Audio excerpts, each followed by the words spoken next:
Okay, hello everybody. Top of the hour, 6 o'clock, nightly news, Sunday.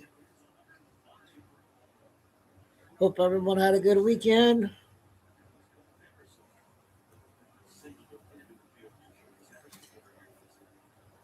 Where's everybody at?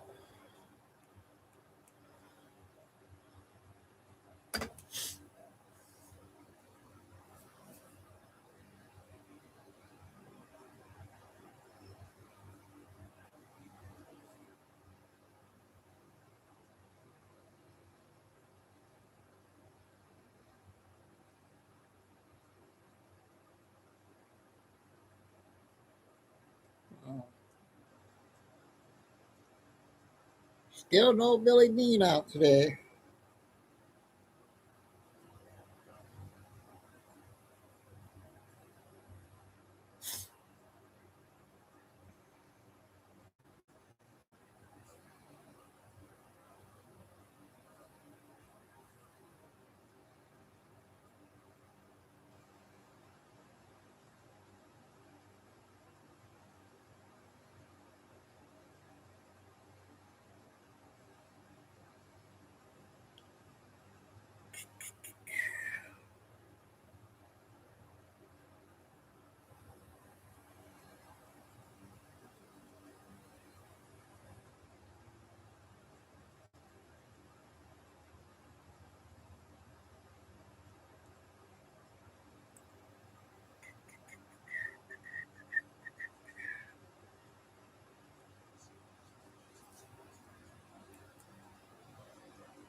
Did I set my channel up right?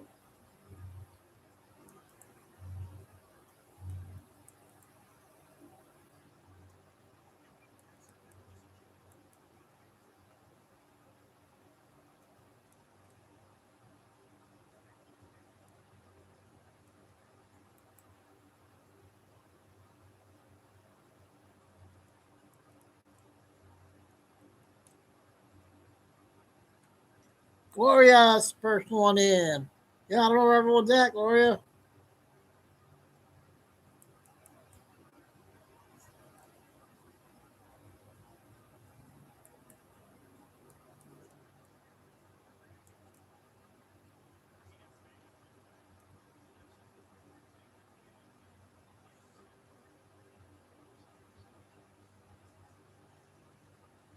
Oh, hanging in there. Hope you are too. Everybody's saying, you know what, think. Starfire. Hopefully, this last 30 days, see what happens. Because I don't think there's no other marker after the 4th of July. We'll see. My mom.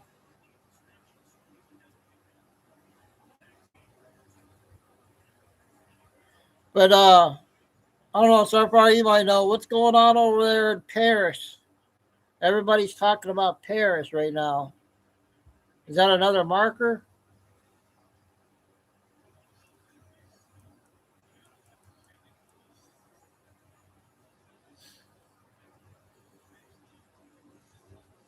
Because they're talking about.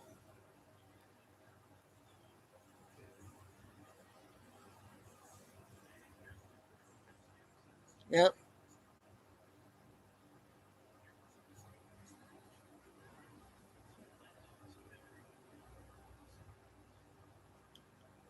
Okay. Yeah, so the 14th is. That's why everybody's talking about the 14th. So I don't know. We'll see what happens.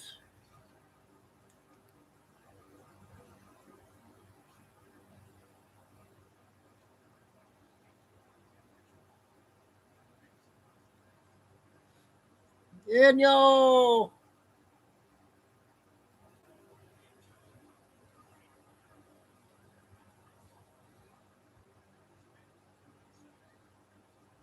Had another good show on the first one. Where you been hiding at, Paul? You been working?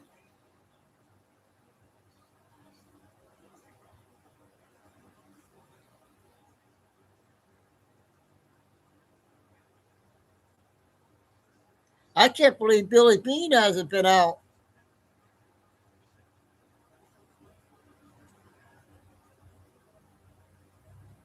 Ooh. Do you want to watch movies? Tristan just came out with something, you guys, about Omar.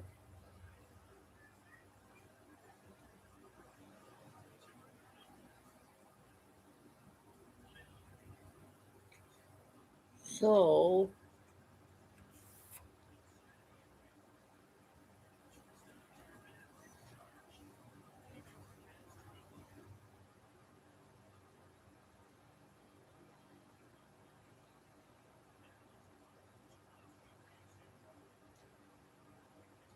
I'm going to start off with the short videos. I got our three of our cat lady. One from last night, Lucy. I can't remember if we played it. The one from last night. So I got three total with her and two of the other lady that does the minute clips. And then I'll get to the first one. I'll get to Trish's newest one. Just actually a second ago. She just came out about Omar. Carol, thanks, Carol. And JJ, what's going on over there? You getting any breaking news yet on the market? The market crash? All right. Are you awake now, KK?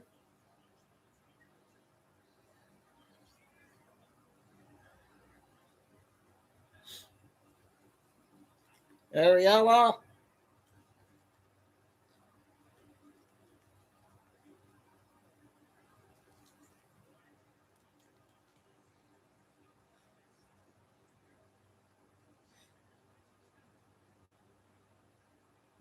Yeah. Yeah. You having a good visit? Oh, I forgot to tell Kay. JJ's sister, I think, is visiting her right now.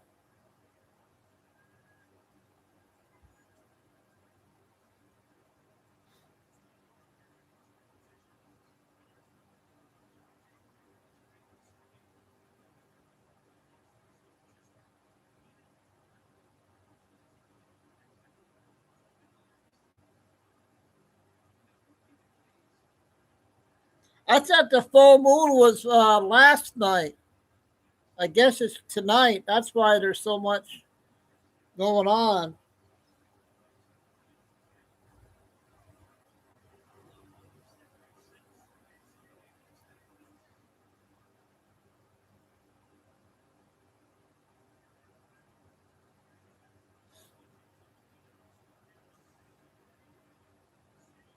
Is she listening to the show with you?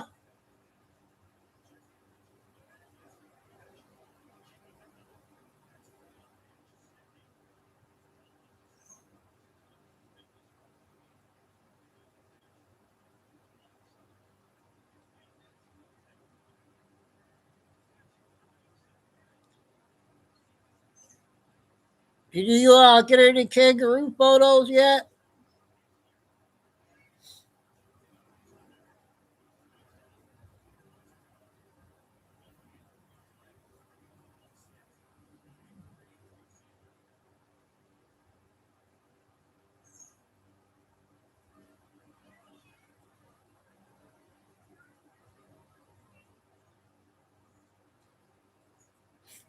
Okay, we're gonna do the three of our cat ladies. Okay, one from last night, two from today, I think.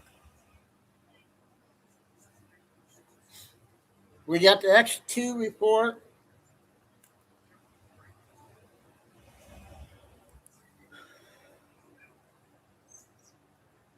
All right, we'll go ahead and get started here.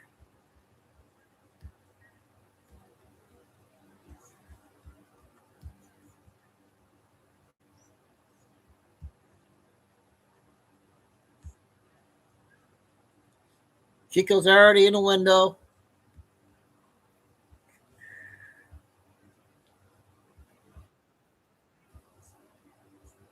I don't think I played this one, or might. I think it's today. The Nick Shirley Act has passed in California. What this means is if a journalist finds out that there's fraud from illegals or from non born Americans, they better keep their mouth shut. Wow. I'm just going to sum it up for you, okay? Big news Mondami here. is the first mayor in over 60 years to not go to the Israel Day parade. Okay. Say what you want about Israel, say what you want. But this was completely wrong. And all this did was open up the door to more harassment toward Jewish people. Now, a lot of you don't like Israel. A lot of you are very strong minded about them. And I understand that Israel is not perfect and they have their issues. I mean, is there a place in the Middle East that doesn't? Okay. But the ones that come on here and comment and say horrific things about Israel, you never post anything that I can go look at to see what you're talking about. My point is, you can't do that as a mayor. You can't. What if he had done this toward black people? What if it was a black person's parade? What if it was a Black Lives Matter parade and he said, I'm not doing that. I've already said how I feel about Black Lives Matter. Well, hell, that damn New York would be burning to the ground right now, right? So we all know that every Republican just about has been called a Yahtzee, a ROTC, and all of these other names. What I don't understand is an actual ROTC. Graham Plattner has an actual ROTC tattoo on his chest. He got caught sexting with someone else while he was married. He's a really thuggish lowlife, and the liberals are backing him. The Democrats are wanting him to win against Susan Collins. What does that tell you? What it tells me is, if you're a Yahtzee and you're a leftist, it's okay. Nobody cares. But if you're on the right and you try to stop illegals from coming to the country and you're called a Yahtzee, that's wrong. I'm trying to figure it out. Basically, if you're on the left and you're a piece of shit, it's okay if you're on the left. I guess that's about it, right? I got a feeling at any point in time the bombs are going to start in Iran, and I am getting ready for it, okay? Can we get this shit done and over with? Yes. So we can move on to other things? I am a huge Trump supporter. I love people that come on my videos and say, it's so obvious you voted for Trump. Her. What gave it away? Einstein. Trump has got so much shit that we need to worry about over here, and we need to worry about that nuclear weapon. Don't get me wrong. But blow them off the fucking map, and let's get started on this Mondami shit. Let's get started on what's going on in Chicago with these teen takeovers. It's getting worse. Let's get started on all this shit that's happening over here. If not, New York is going to be a socialist communist city probably within a year. Okay, Chicago's not far behind, and we got the paid protesters in New Jersey causing a damn ruckus, and they just want one of their little foot soldiers to be run over or shot or unalived, so they have another Renee Good or another Pretty, because you remember how things kind of changed after all that? That's what they're wanting. And by the way, guys, this is all funded from a guy that's living in China. I posted his name before. I can't remember it because I can't remember what's a blink. Yeah. But shit's hitting the fan over here in the United States. And you've got to take care of people in foreign countries that want to take care of us. But for God's sakes, this shit's happening right here. We got to get on it. Yep, another good one. Dang it. I got two more.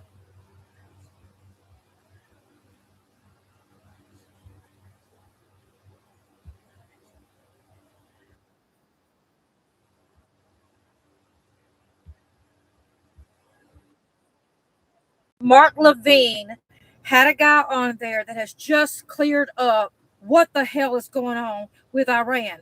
You know how President Trump will come out and say, we're almost to a peace agreement. Everything's going to be fine. And like the next day, they're laying mines, or they're putting out a tweet saying we're going to unalive Ivanka and all this stuff. And we're all like, what the fuck is happening? Like, what is going on? This guy, I don't know who he is, but I guess he's a higher up, just cleared it up. So what they've been doing is they have been acting like the people that he's negotiating with are like, we're the good guys. We're not the Islamic regime number 2, 3, whatever it was. We're the good guys. So negotiate with us. So those people are the ones that sit down with negotiators going, okay, yeah, we'll do this. We'll do this. Then you got the remnants of the regime that's running around laying mines and putting out the little tweets and going, oh, we're going to do this and do that. Well, come to find out, surprise, surprise. Can you guess what I'm about to say? They're working in cahoots. They've been trying to play us, but they're not being played. Okay. President Trump is always one step ahead. So anyway, that's what they've been doing. They've been going, yeah, we'll work something out. Oh, well, I'm sorry. We can't control them. They're out of control. We're doing our best, but we can't control them. You've been found out, fuckers. So I don't know what's about to happen. Have no clue, but that's what they've been doing. I done said it. This is the 12th time. They're never going to surrender. We're going to have to blow them all the hell up. That's it. Good. Yeah, one more. One more.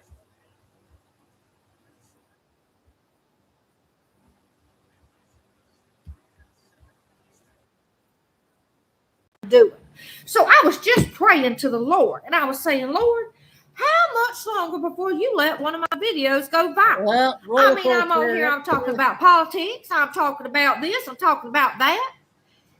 And the Lord said, it is not your time right now to go viral. You just keep working your 2 jobs, working yourself till you are exhausted at night, because you that way the devils will play with you if you have idle hands. That's a direct quote from Luke 17:6.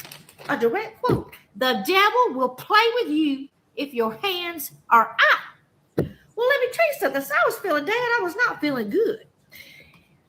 I'm getting ready to go to work, and I go out and look outside, and the Lord heard me. I don't know which one of you did this, but y'all just changed my whole damn day and my whole attitude.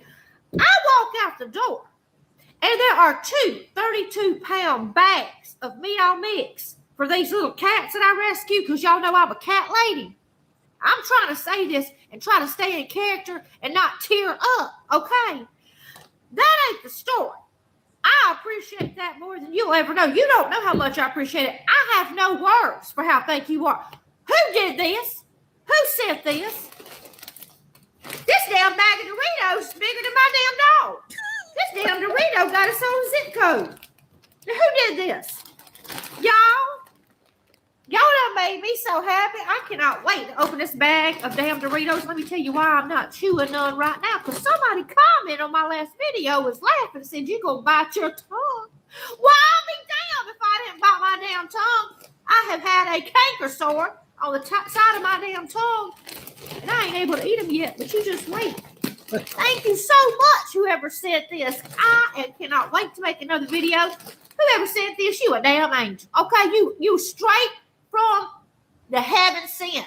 Okay, you got wings. You got wings, and they not mosquito wings, they angel wings. So thank you so much, whoever did this, whoever sent cat food. Who's ever been sending cat food? Thank you so much. I can't wait to get a hold of you. I can't wait to get a hold of you. Happy Sunday. That was a wild one. Okay, this is a new one that came out with Tricky, guys.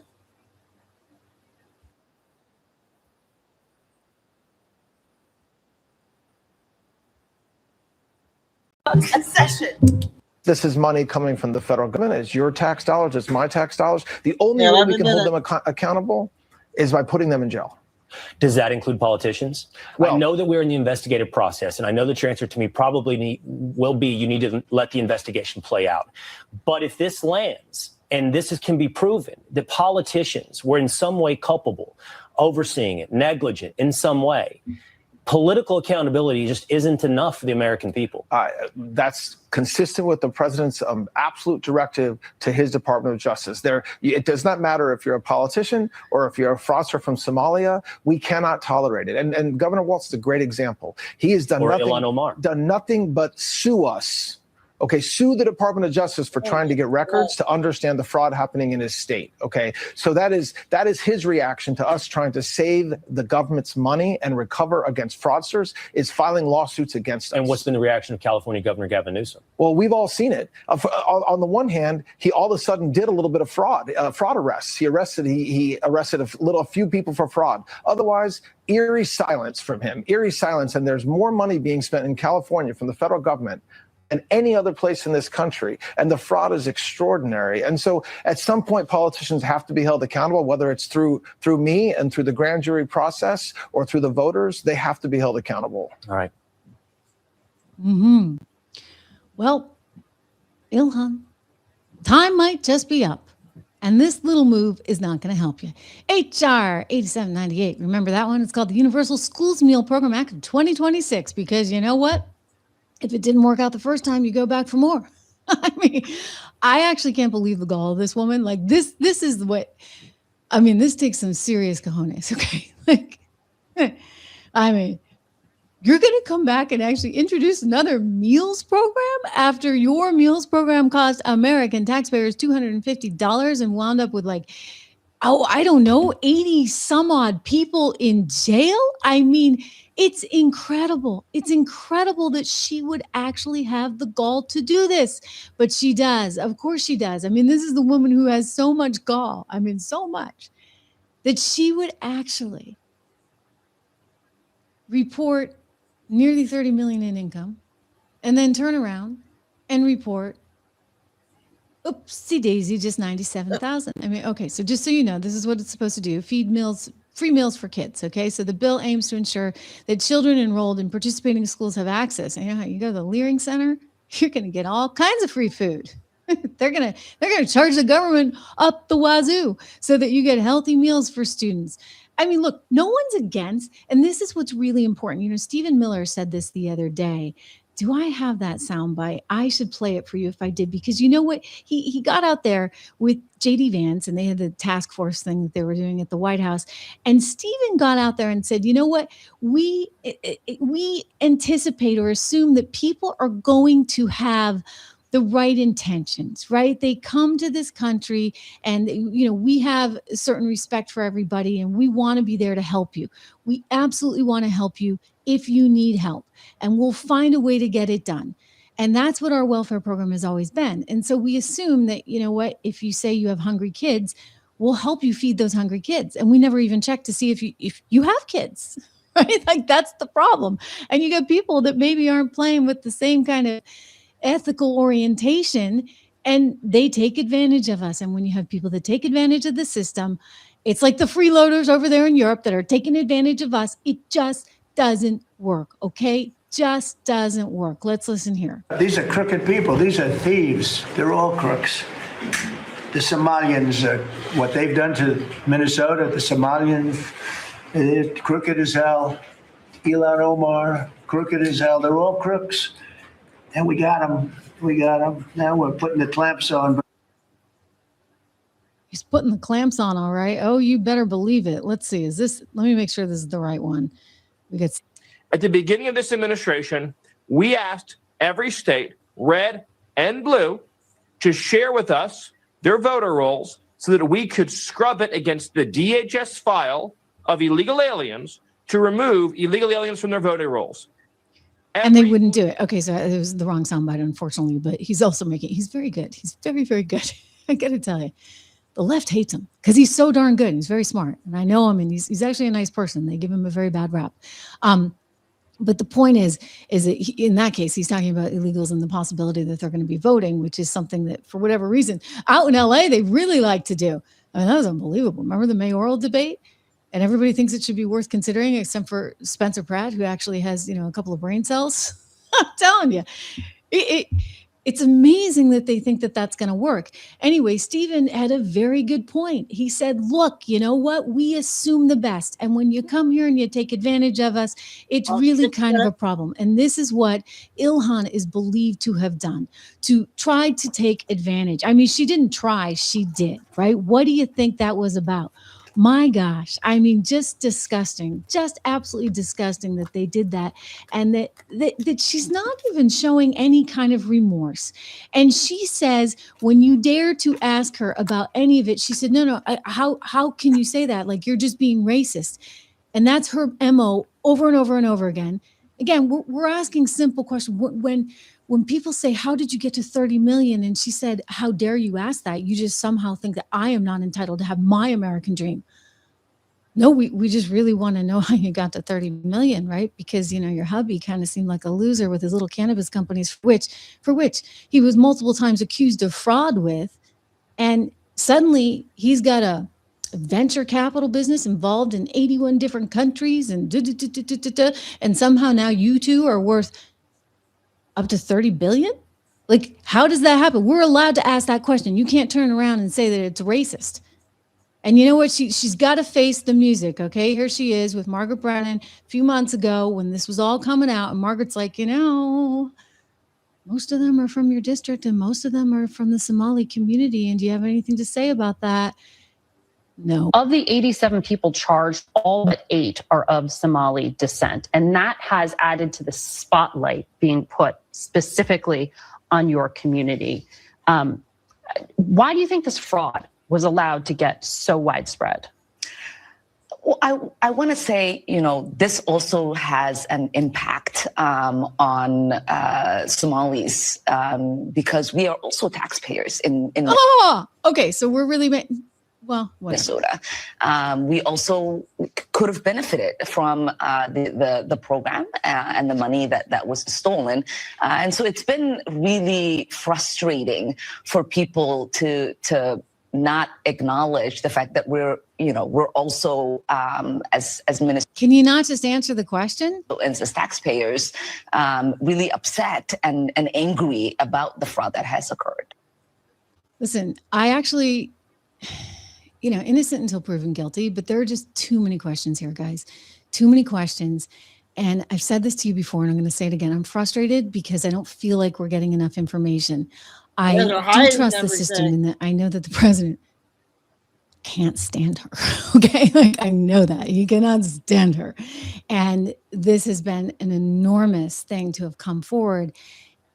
And she's kind of saying, "Tell it to the hand." Like she has not been cooperating with authorities. From everything I've gathered. And so they're having to go around her and figure this out. And what they're doing, and I guarantee you this is happening because Will Bessent's already said this, they are looking at all of those people that were involved in feeding our future. And they are saying, okay, where was their money going? Now, it's complicated. We've talked about this before. I've done terror financing investigations before, actually in Latin America, associated with the bombing of the Israeli embassy down there and the community center. That was years ago. They killed so many people. And that was, of course, Iran that backed that. Iran was the one that was giving the terror organizations the money to be able to follow through with those horrific attacks. And so one of the reasons Treasury needs to look at this very carefully and follow through with where this money was going is that if it got entered into the Hawala system, then without a doubt, Al-Shabaab is getting some. And I realize, you know, Ilhan wants you to think that that's somehow racist if I say this, but Hawala is operated by the terrorist financiers, period, full stop. So they always take their part off the top. So that's why it's so crucial on so many levels. And I know we're talking about getting rid of her out of the country, but you know what? She might have to do her time first. Here's the other thing. If they get her on the immigration fraud, and apparently J.D. Vance is convinced that she committed immigration fraud. If they get her on that, you know what has to happen? She has to leave the country. Like that's a disqualifier. Full stop. Immigration fraud, they don't mess around with. Like you're done. Finito, it's over. So if they figure out that she had a hand in some of this fraud, and if they figure out, yes, it's immigration fraud, then, well, I guess she goes to jail and then she gets sent out. I don't know the order of that, but we might actually be entertaining that. And I say that very seriously. I say this to friends. I say, listen, I think that there's something messed up there. And again, she's innocent until proven guilty, but the fact that she won't come forward with the documentation to actually clear her name also strikes me as extraordinarily suspicious. I mean, if someone said to you, gee, how'd you go to 30 million? And there was a House Ethics Committee investigation, wouldn't you come forward with the necessary documentation? I mean, that's what a normal person would do, unless, she knows that she's so darn guilty and she's got to go run and hide. And this is what her lawyers are telling her to do. I don't know. Reminder, I always forget to tell everybody to subscribe. So please subscribe and tell your friends. We're here every day on the Trish Regan Show. All right. That's a big one there. And I got a new one. That's a big one. The one guy on YouTube, I don't know his name, but he does a great job. Breaking news video he made an announcement. It's like a half hour ago, and he already has over 1,000 views on it.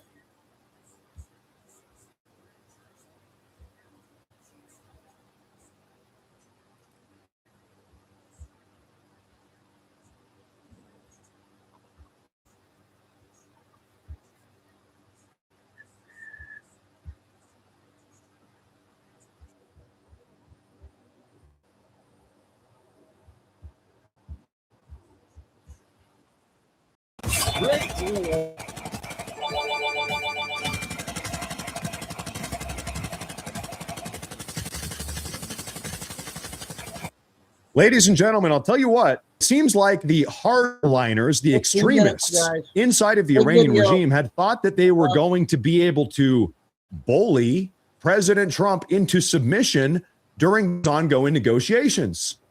But guess what?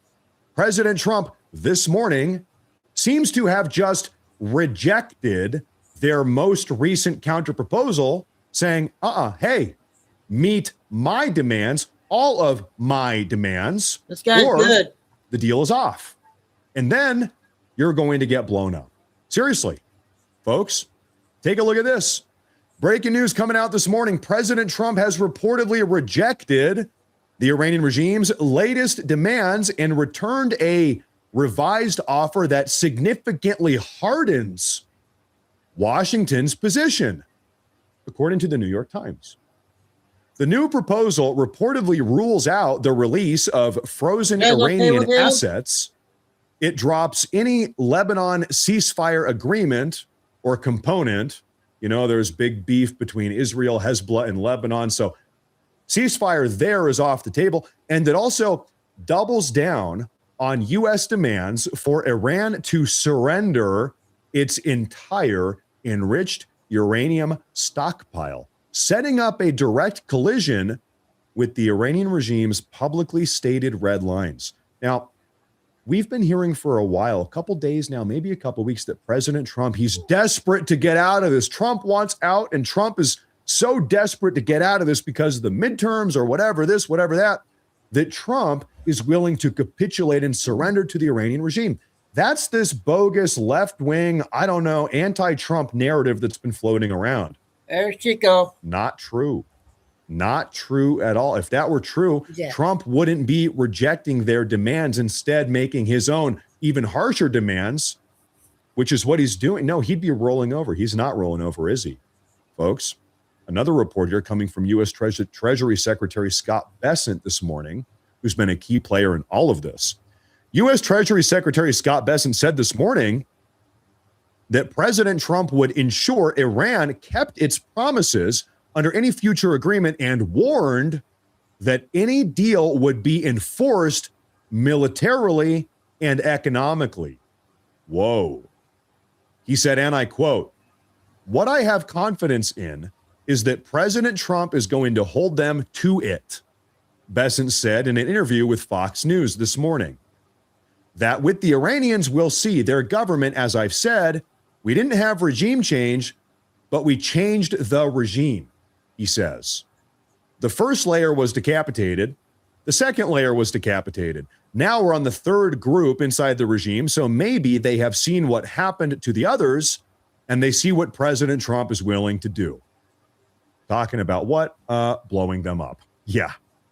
He says, so if President Trump agrees to this deal, I would tell the Iranian leaders right now, he will enforce it.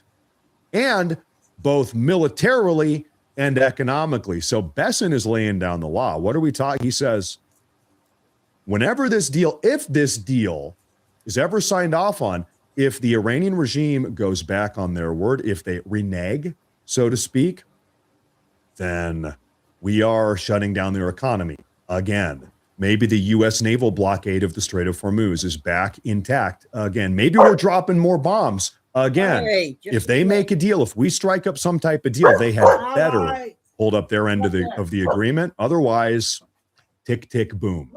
Now, we have another update here I want to share with all of you. This is from President Trump himself last night in a sit-down interview with Fox News with Laura Trump. Take a listen. So what does a good deal look like for you?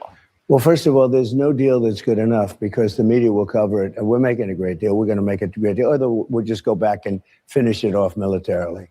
But this would go faster. It's probably better on a humane standpoint. There's something nice about it also. You know, save a lot of lives. Whether it's the other side or not, you save a lot of lives. But we're close to a very good deal. And if we can make it good, otherwise we just start up with the Department of War, as we call it. Ooh. And it's been very successful. You saw Venezuela. It was a one-day win. And this is really a win already. We've defeated their military, essentially defeated their military. I would rather get a deal because we can open the strait immediately upon signing. The one guarantee that I have to have is that there will be no nuclear weapons. They've agreed to that. And it was very interesting. They originally said, we will not develop a nuclear weapon. I said, well, what happens if you buy a nuclear weapon? So now it says we will not develop or in any way purchase a military weapon. That's a big difference. So we're getting what we want slowly. Very tough negotiators. It takes a long time. I'm in no hurry. I'd like to say I'm in a hurry because, you know, gasoline prices are going to come tumbling down. But if you're going to be in a hurry, you're not going to make a good deal. And slowly but surely, we're getting, I think, what we want. And if we don't get what we want, we're going to end it a different way. And that way, of course, is tick, tick, boom, blowing them up. Now, President Trump, he's a smart guy. They always say, read the contract before you sign the dotted line. What did he said something very curious here.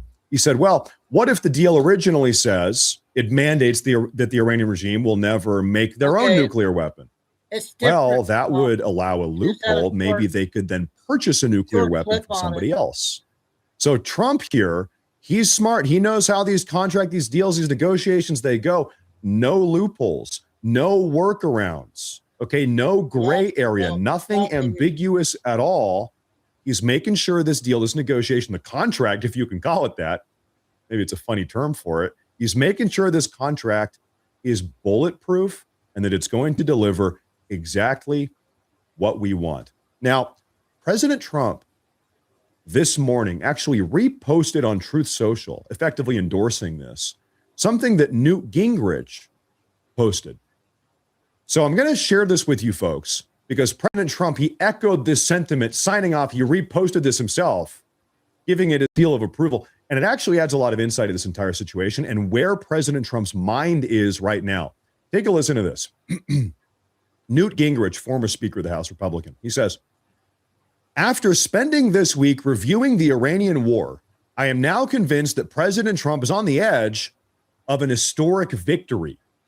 The real breakthrough for me came as I reviewed President Trump's decisions and maneuvers, not from the standpoint of American unilateralism, but from the standpoint of the leader of a remarkable historic coalition, the largest coalition ever put together in the history of the Middle East.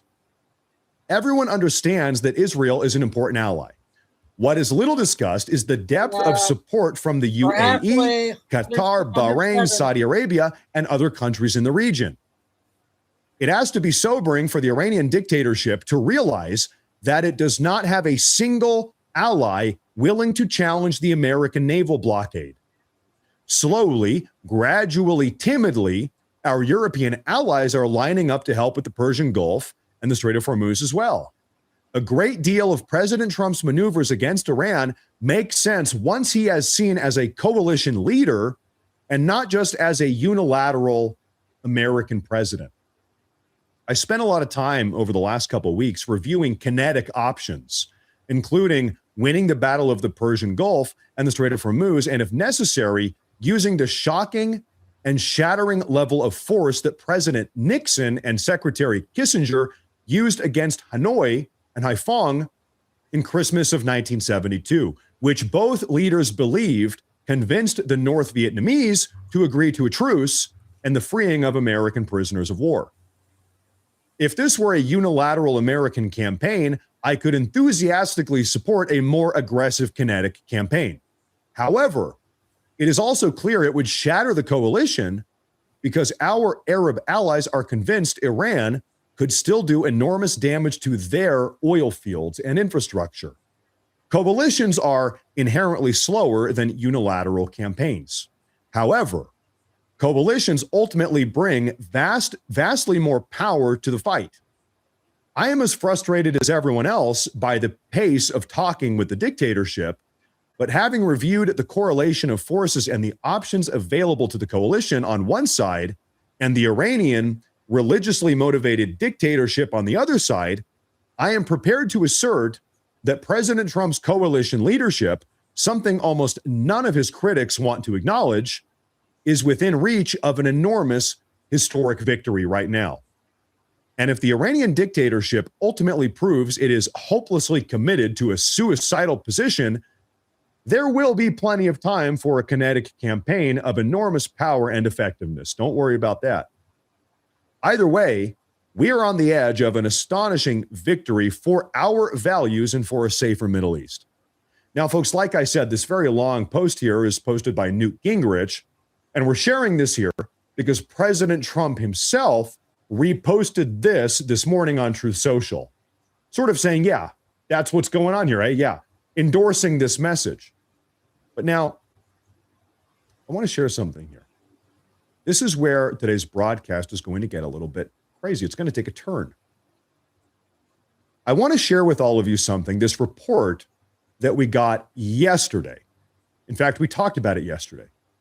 Because today, moments ago, something absolutely insane has happened inside of the Iranian regime. So first off, this is yesterday's report as a reminder. The hardline faction in Iran, a fringe but loud group with members in parliament and a seat on the National Security Council, has openly opposed any and all concessions to the United States of America, using rallies, state media, and private pressure to try to derail this deal with Donald Trump. So I think at this point, everybody knows this. The Iranian regime, or whatever the hell is left of it, well, there is no one monolith of a regime. You've got hardliners and maybe people that are a little bit more agreeable to making a deal. They want this thing to come to an end. In fact, I would even go so far as to say there's not even one IRGC. There's multiple different independently operating outfits in the IRGC. Maybe some of them want to tap out. Maybe others are more diehard and zealous and extremist, complicating this entire situation. Well, this was yesterday's report confirming that. Today, folks, very curious news. Take a look at this. An informed source has just told Iran International that Masoud Pezeshkian, the president of Iran, we've talked about him a lot over the past couple months, has requested to step down from his position, about a minute or two left. Sending an official letter to the office of Mojtaba Khomeini, the leader of the Islamic Republic. According to information received by Iran International, Pezeshkian warned in this letter, which was sent in just the last couple hours, in an unprecedented and critical tone, that the structure of the country's administration has effectively deviated from official channels, and that the main pillars of governance have come under complete control of a specific faction of IRGC commanders. Wow. It is not yet clear whether Mojtaba Khomeini will agree to the president's resignation or not, but the content of the letter itself indicates a deep and unprecedented rift at the highest levels of power inside of the Islamic Republic. Now, first thing that must be said anytime we are talking about the supreme leader, Mojtaba Khomeini, we don't even know if this guy is alive. He might be comatose. He might be missing legs. He might be a sock puppet at this point. Death to America. Okay. We don't know anything about this guy. Nobody has seen him. But beyond that, here's what I'll tell you. As President Trump has made perfectly clear, crystal clear, time and time again, if the hardliners, whoever the hell they may be, inside of the Iranian regime do, in fact, end up undermining these negotiations, if they are, in fact, in complete and total unilateral control and they make it impossible to bring this thing to an end diplomatically, well, we can all be damn certain that President Trump, what's he going to do? We can be certain that President Trump is going to break out the good old B-2 Spirit stealth bombers, the Tomahawk missiles, God knows what else, and start applying some explosive pressure. And I'll tell you what, maybe that's what it's going to take. America first. Introduce. Okay, good. I got a 4-minute one, you guys. It's kind of wacky.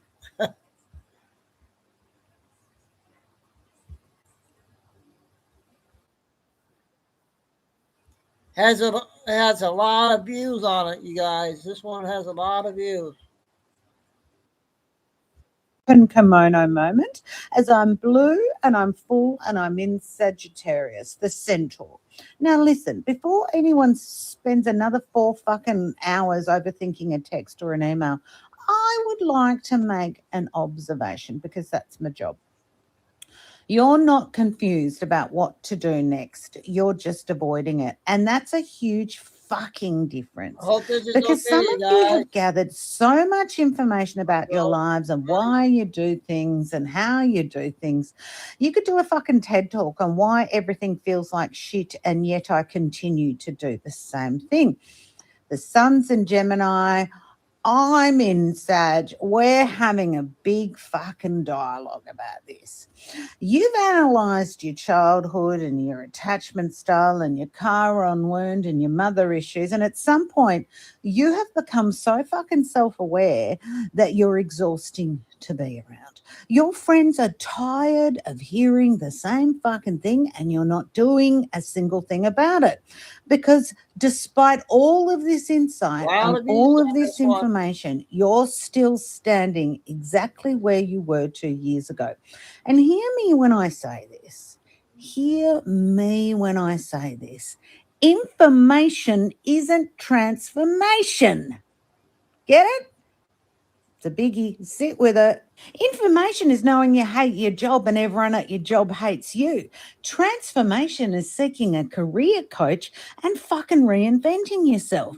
Information is realizing that you have outgrown your life, and transformation is admitting it and saying, enough. It is done. Now, let's discuss humanity's favorite delusion, the idea that healing should be linear. Because who started this bullshit? I need names. I want a fucking word. You think every year you should be calmer or wiser or more evolved, and then your mum says something fucking triggering at Sunday lunch, and mentally you're planning your escape to live on a goat farm in Portugal next door to Nate Berkus. Now, you think, why the fuck am I reacting like this? I thought I did this work already. No, darling. You've just been triggered to revisit something and check in. Every time you think you finish with something, you find another fucking box. That Pandora, with all her boxes, she's a fucking hoarder. Anyway, we've also got Jupiter squaring Chiron. A lot of what is coming up for you motherfuckers is self-trust. You know what you want. The problem is you're still trying to get permission from everyone else, your mum, your dad, your sister, your fucking grade 3 teacher. The wound isn't not what you don't know what to do. It's that you don't trust yourself. And the irritating thing is the answer keeps arriving. It keeps arriving in synchronicities. It keeps arriving in messages. It keeps arriving when it comes back into your head. The thing you've journaled about, the thing you've cried about. That's the fucking answer. The universe isn't withholding the information. You're in a hostage negotiation with reality, my friends, and that's the fucking answer. So under my big blue light, I would like you to stop asking for certainty, because certainty is largely a marketing strategy. It's sold by life coaches and influencers on peptides and men who are trying to get you to invest in cryptocurrency. Real life is mostly a series of educated guesses and choices interrupted by consequences. And the invitation of my big fullness isn't to become fearless, because fearless people are usually idiots. The invitation is to become as honest about what is not working, what you have outgrown, where you want to be next. Because if Sagittarius understands anything, it's that the road only appears once you start fucking walking. So get your boots on and let's go. Boy. Hi, it's me, the moon, and I'm okay, that was a wild one.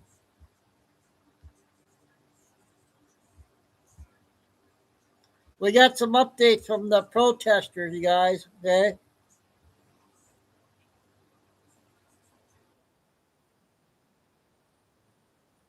I want to play a couple of protesting. It's your time or your money. That's why WGU's programs are designed with input from industry experts. Within the past couple of hours, tensions flared once again outside of Delaney Hall. We've been seeing confrontations between law enforcement and protesters. Even the barricades that were keeping the two sides separated were torn down. We have team coverage on these latest developments from New Jersey tonight. We're going to start with News 4's Axel Tercios, not far from that scene in Newark. Axel.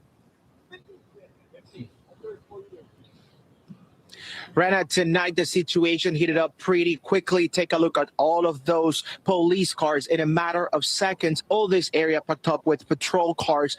Now take a look at all of those uniformed police officers from the Newark Police Department, all lined up with the riot gear, preventing the entrance to protesters.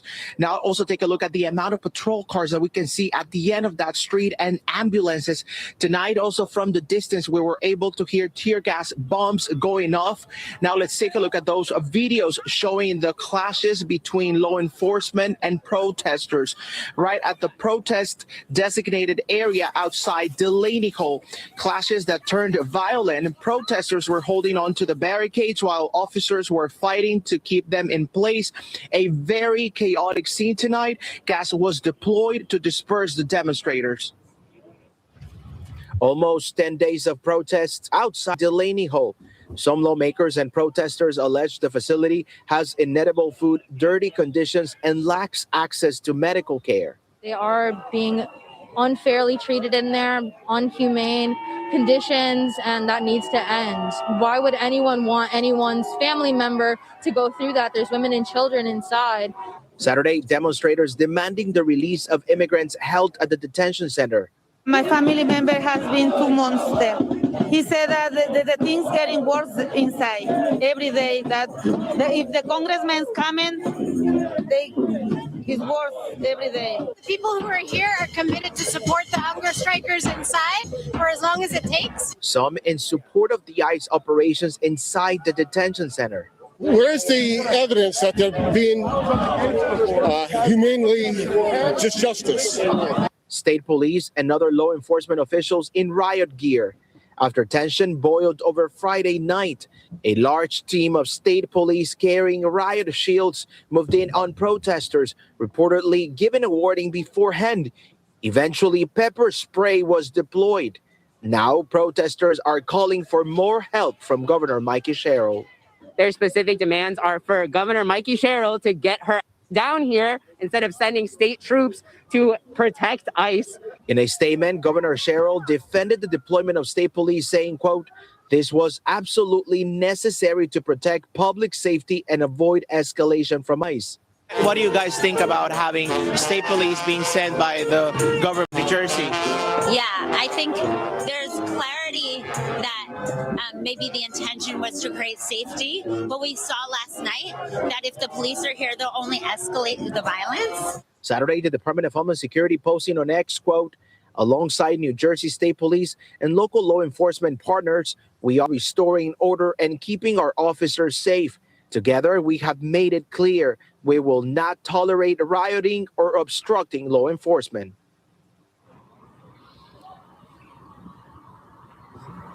Rana, Governor Mikey Sherrill is calling on the Department of Homeland Security to restore family visits to Delaney Hall, and she's also demanding better medical care for detainees. Rana. Okay, Axel Tercios with the latest from the scene. Axel, thank you. We want to hear more from what. Okay, that's an extra video there for the protesting. Dave, everybody let me know on this one. It's 7 minutes.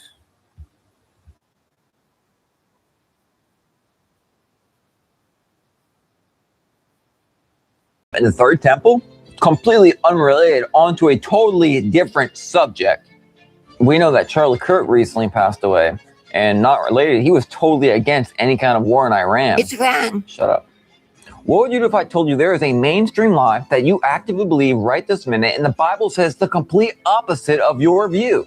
If I was to show you that, would you get mad at me, or would you just accept what the Bible says? Just hear me out and listen to what I have to say. A third temple prophecy is not a biblical prophecy, it's a man-made prophecy. Yeah, I'm gonna walk you through Daniel, Revelation, and the book of Matthew. And then we can find out why they're trying to build this third temple. We know the biblical second temple was built in 516 BCE. Later, Herod the Great did some awesome stuff to it, 18 BC. Okay, follow me, listen closely. We know that Daniel's writing was around 530 BC, before the temple was created. This has been well known by theologians for millennium. Recently, this new attempt to put his writing in the 2nd century is completely ignorant to biblical history. I just know there's going to be comments in the comment section saying, oh, you need to study your Bible, like I haven't for 20 years. Just trust me, let's keep going. Daniel prophesied of 70 weeks, which is Shabim, which is 70 times 7, 490 years. But listen to what he says. 70 weeks to return upon thy holy city and thy people to finish transgressions, to make an end of sins, and to make reconciliation for iniquity, to bring in everlasting righteousness. Is this not exactly what happened when Jesus went to the cross? I'll prove it. Hold on. Remember Jesus saying not one stone will be left upon another, and then Jerusalem was sieged in 70 AD and the whole temple was torn down? Know therefore and understand that the going forth of the commandment to restore and build Jerusalem unto the Messiah the Prince shall be 7 weeks and 62 weeks. So 7 weeks and 62, 6, 62 weeks, 69 weeks. And this tree will be built again and the wall even in troublous times. But listen, and after 62 weeks, after 62 weeks times 7 years, shall the Messiah, Jesus, be cut off. This was the crucifixion, but not for himself. So after the first 62 weeks of this 70-week period, Jesus will be crucified. It's obvious that Daniel was talking about the second temple that had not been built yet, because even Jesus himself mentioned this destruction of the temple. That did happen, just like he told them. So you're getting this, right? The decree to make this second temple, the temple all this is about, already came to be, and Jesus already got crucified the way it was supposed to be.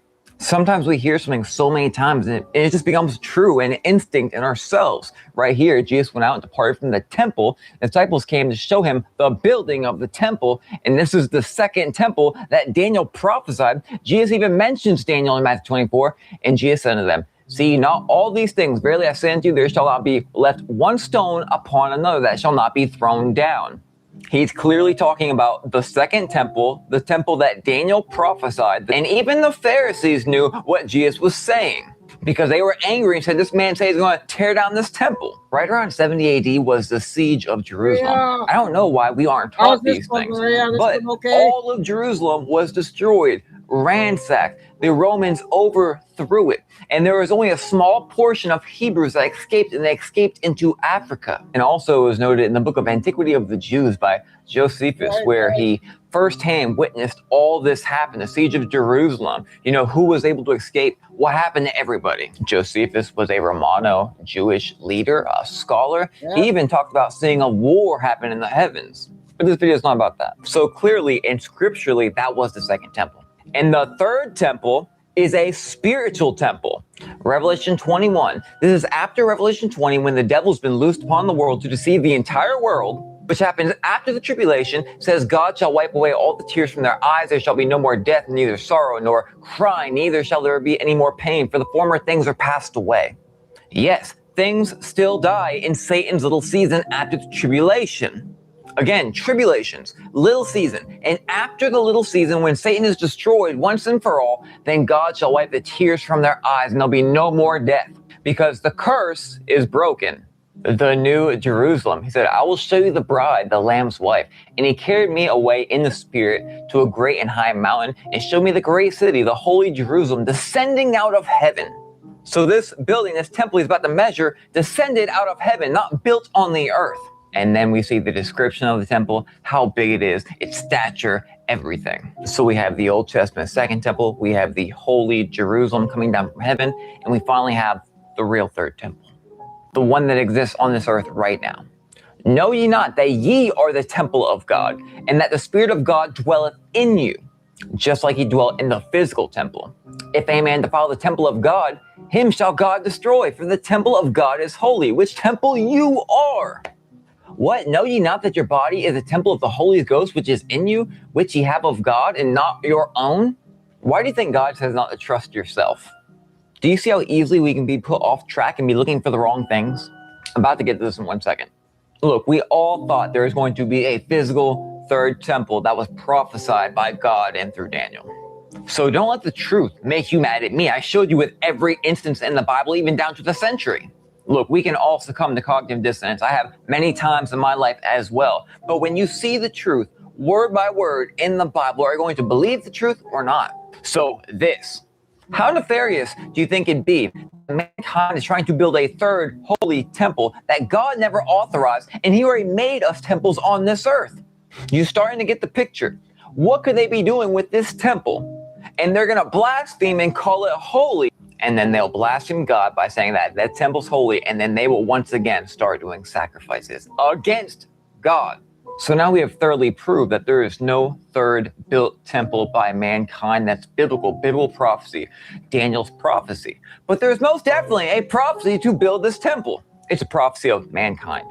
And they're all in on it. Why do you think that the army is telling all these soldiers that this is to bring forth Armageddon and the return of Jesus? You gotta stop believing these politicians. They are not your friend, they are against you. Make sure you get this out there to every Christian, even atheists, because millions upon millions, maybe billions are going to be deceived by this. As they were, they will be again. I hope that was okay, you guys. I wasn't sure about that one. I got some short ones, and then do the XT report.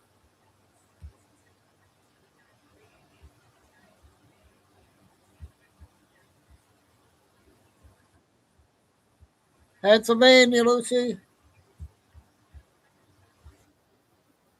A local official who opposed the data center proposal called it an insult to humanity. Full disclosure, I've been watching this one for a minute because the area they wanted to put this data center on would have compromised this historical location, the Pennhurst Asylum, an automatic no for me. But back to the story. Senator Katie Muth, who has led the resistance to data center projects around the area despite pressure from within her own party, called the proposal from developers Matt Herzog and Derek Strine a half-ass, incomplete insult to humanity. It goes on to say, yes, it's a big win, and I am relieved to say the Board of Supervisors did their job and made decisions based on legal zoning standards, she said, ensuring decisions were made in the best interest of the public, not big tech bros seeking to profit off of poisoning our community.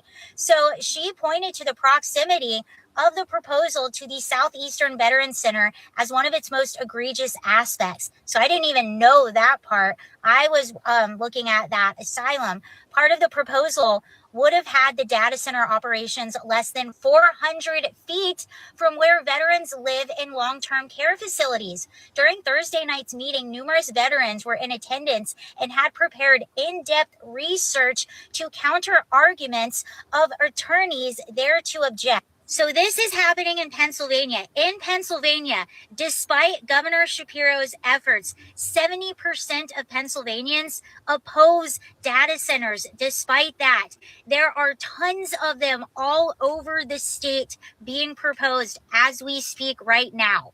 And because of all of this opposition, it was actually Katie herself and others that warn that these data center people that are coming in to propose, they have teams of lawyers and engineers together to circumvent existing zoning laws, to fight it out, to spend as much money as possible, knowing. Now, you're going to hear good stories. So this is a good story. There's another one in Lebanon, Pennsylvania, where the developer actually pulled out after local opposition. I believe it was some you can look it up. But they take advantage of these local townships, these rural areas, these smaller areas. They know that have smaller budgets. They have weaker oversight. They take advantage. Okay, the one lady on TikTok does a good job. I got a 4-minute one. Another short one. I just found it. See what this one's on.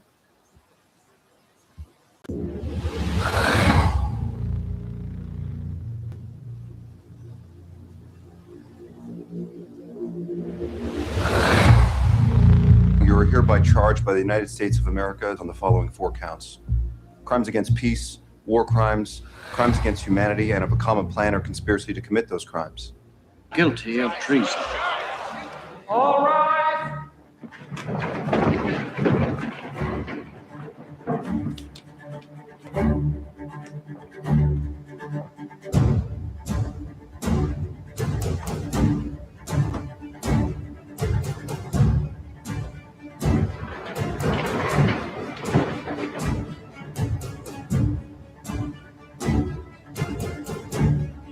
I just saw this one, so I wasn't sure, you guys. So the tribunal finds you guilty on all 4 counts and sentences you to death by hanging. Guilty on all 4 counts. The tribunal sentences you to death by hanging. Tribunal finds you guilty on counts 3 and 4 and sentences you to death by hanging. Guilty on count 4, crimes against humanity. Death by hanging. Guilty on all 4 counts. The tribunal sentences you to death by hanging. Guilty on counts 3 and 4. The tribunal sentences you to death by hanging. On all 4 counts, guilty. Death by hanging. Guilty on counts 3 and 4. Death by hanging. I just found it. The work of this tribunal is now complete.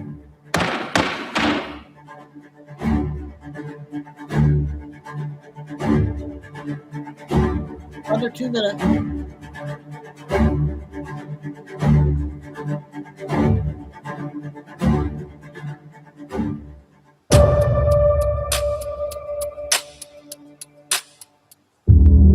You are accused of treason.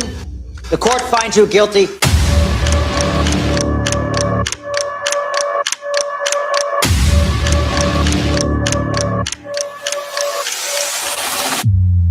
You have been accused of high treason.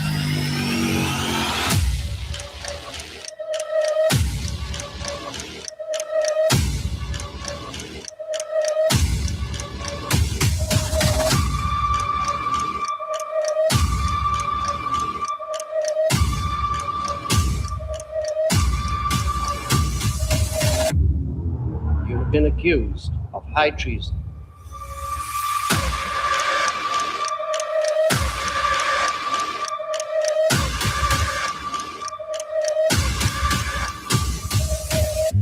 High treason.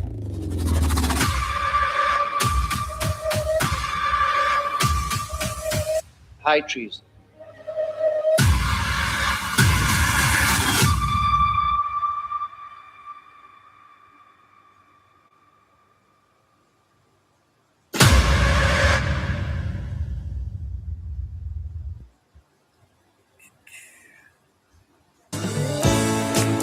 Okay, I sent that to Hey and Fine Eagle. If you want to put it in chat again, that channel.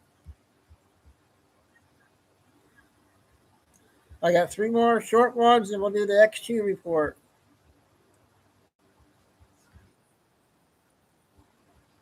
This is under 2 minutes. What would our world look like? North America becomes one power. Canada becomes the 51st state. Greenland is secured. The Panama Canal is back under U.S. control. The map changes, fast. Above it all, a golden dome rises. A next-generation defense shield covering the United States and its allies. Missiles intercepted, threats erased before impact. Nothing gets through. In the Asia-Pacific, a massive military alliance rises. Japan, South Korea, Philippines, Australia, not just allies, elite military powers. Advanced missiles, AI warfare, navies that dominate the ocean. China is surrounded, contained, forced to stay in its lane. In the Middle East, Israel becomes untouchable. With full U.S. support, total air control, perfect missile defense, instant retaliation, any threat is eliminated before it begins. Europe rearms. Russia is pushed back. No invasions, no expansion, only deterrence. The global oil system shifts. Countries depend on U.S. energy. The dollar dominates global trade. Factories leave China. They move to America and its allies. The U.S. becomes the center of everything. And then, silence. No world war. No major conflict. Not because the world is peaceful, but because no one dares to fight back. This is the world he wanted, the world Donald Trump dreamed of. Peace through strength, or peace through fear. But here's the real question. If no one can challenge the most powerful country on earth, who decides what's right and what's wrong? What if Donald Trump got everything he wanted? What would our world look like? How was that one, you guys?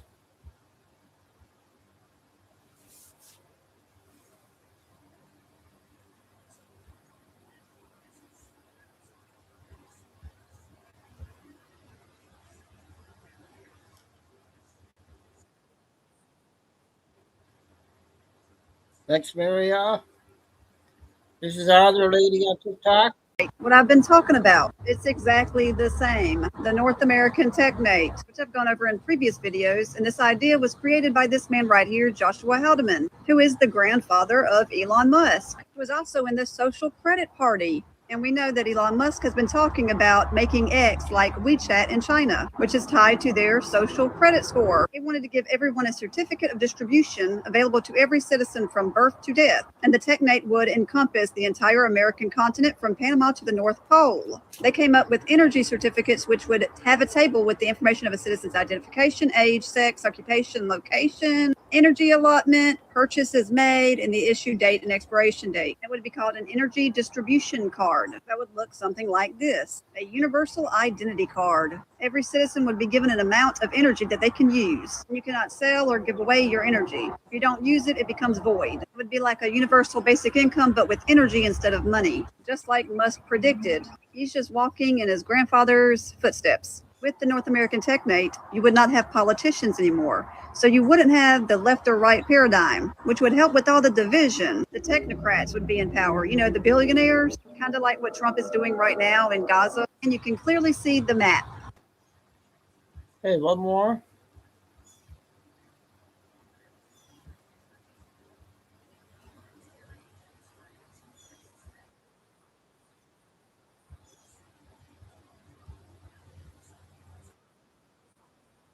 Third of 33 AD, there was a blood moon. Now that date is considered the most probable date for the crucifixion of Jesus. It aligns with the Friday Passover and a partial lunar eclipse. And the date fits within the reign of Pontius Pilate and matches the timing of the Last Supper on Thursday, April the 2nd, and the resurrection on Sunday, April the 5th. This is why we say blood moons are very important signs. And I just want to add, on February the 28th, there will be a 6-planet alignment, which will cause a planetary parade in the sky. And what did Jesus say? He said to watch for the signs in the sky. Again, there has been blood moons every year on Purim for the past 3 years. And again, this blood moon is going to be in the center of the ring of fire. And most Christians know we are in the birth pains right now. The ring of fire is an intense burning or stinging sensation felt during the final stage of delivery, known as crowning. Did y'all hear that? Crowning. Yesterday, I was driving in my car and I heard, look up how many times blood moon is in the Bible. I was talking to my friend Caitlin at the moment and I was driving, so I asked her to look it up. Blood moon is mentioned 3 times in the Bible, in Joel chapter 2, verse 31, Acts chapter 2, verse 20, and Revelation chapter 6, verse 12, all talking about the day of the Lord. The sun shall be turned into darkness and the moon into blood moon on Purim for the past 3 years. Okay, we got our short ones in. Another good one from her. X2 report.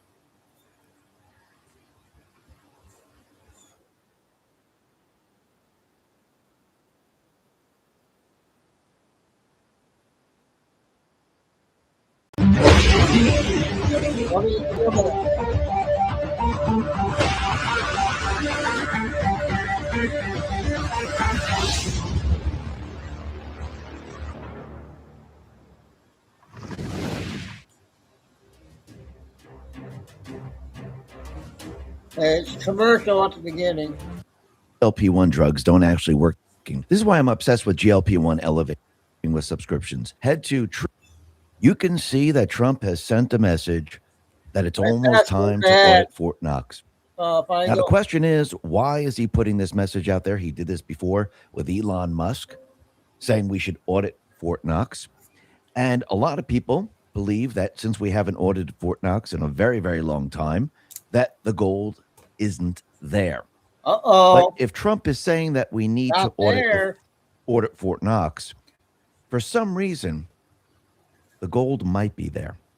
I'll explain that in a little bit.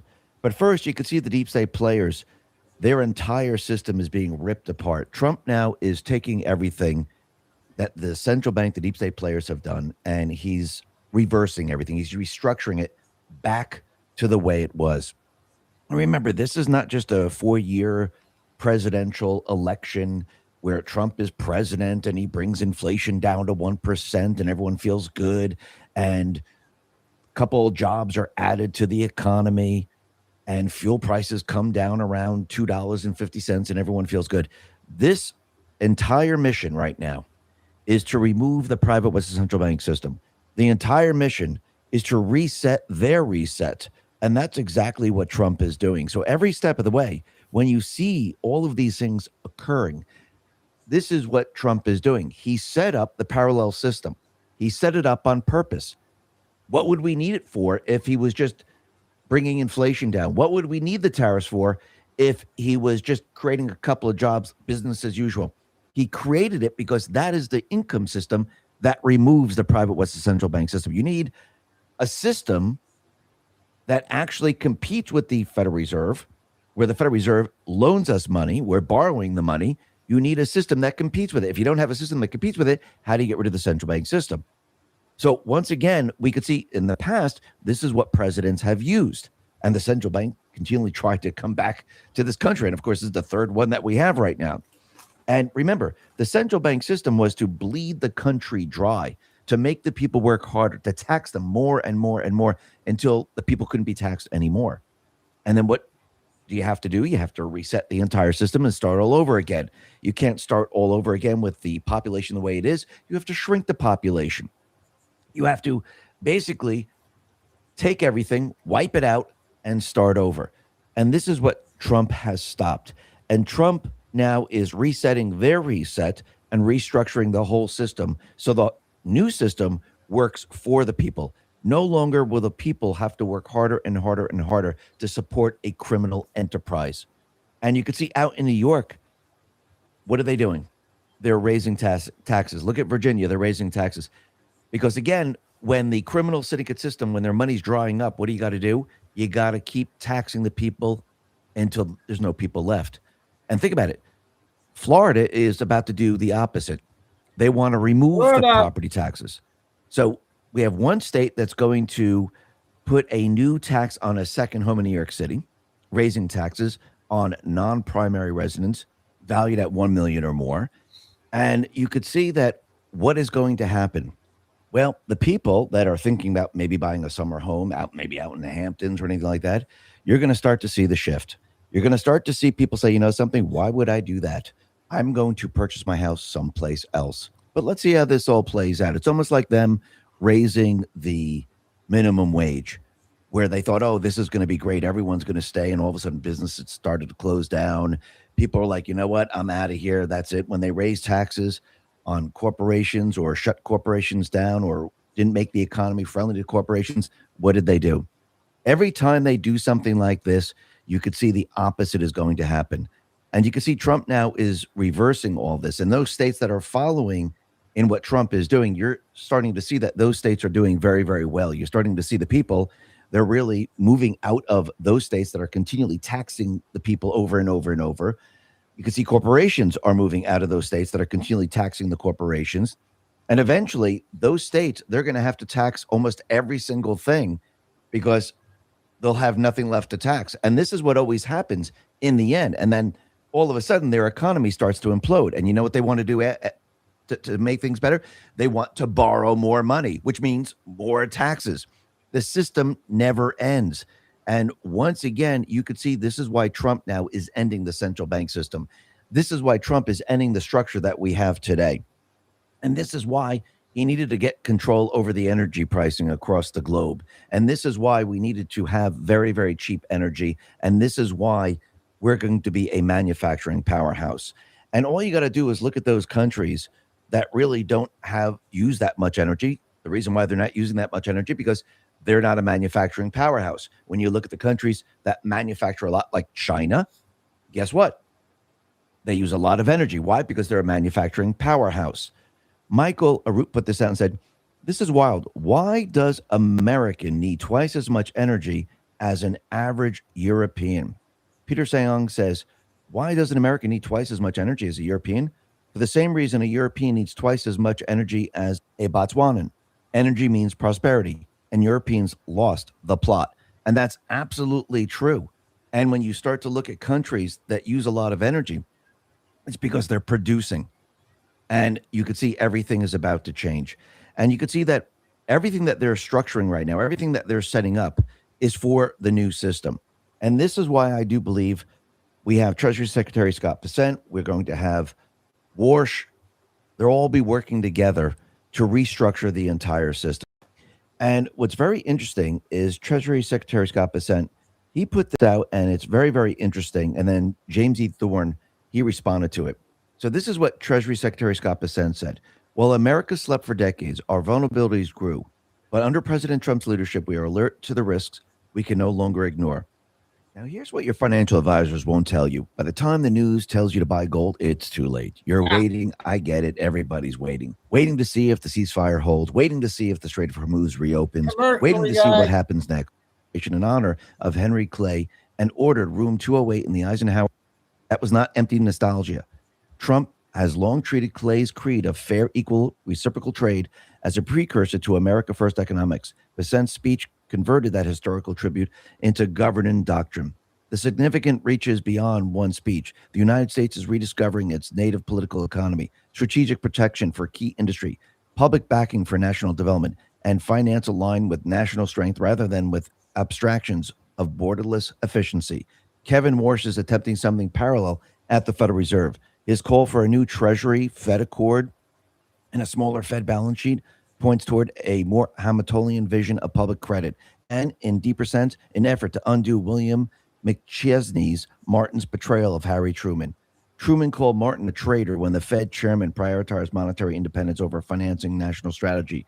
What Martin enshrined as central bank independence, Warsh seems to treat as a historical deviation from the older American tradition in which public credit served national power. The last time the United States operated on anything like this logic at full scale was during World War II, when Washington treated steel, shipping, energy logistics, and capital allocation as part of one integrated national mission.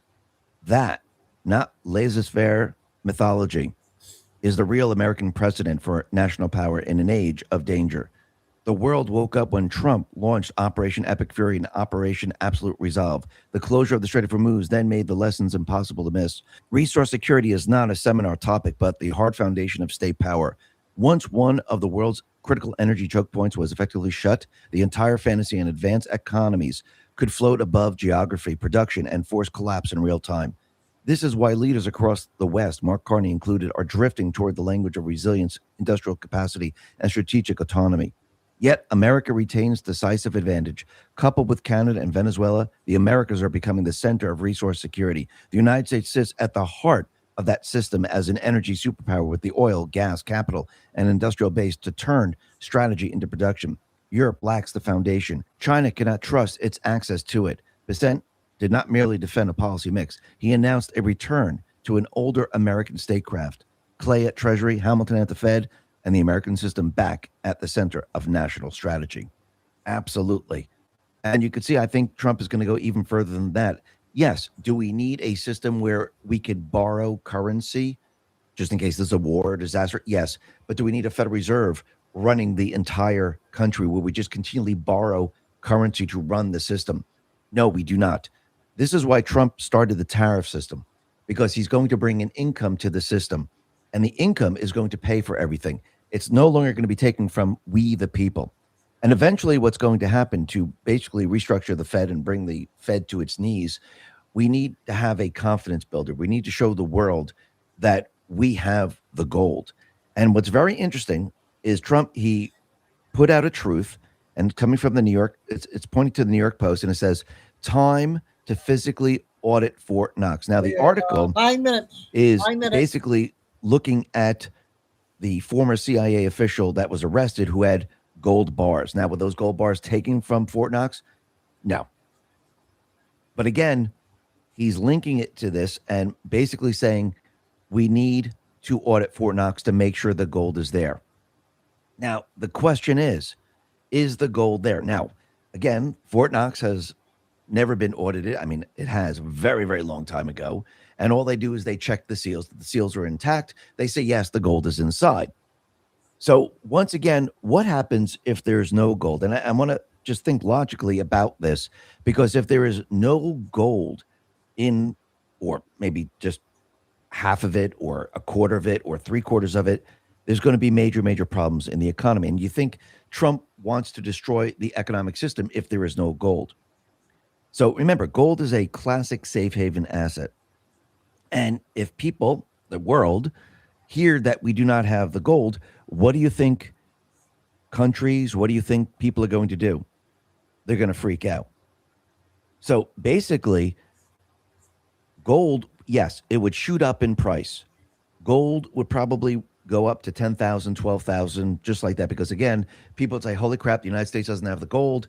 People would start hoarding it. The price would go up because people would say, I need this. There'd be shortages all over the place. And then all of a sudden, we'd have a loss of faith in U.S. institution. It would pressure the U.S. dollar lower. A weaker dollar makes imports, oil, electronics more expensive, feeding inflation. Foreign holders of U.S. treasuries might sell off, raising U.S. borrowing costs. Stocks, bonds, and risk assets would likely crash on uncertainty.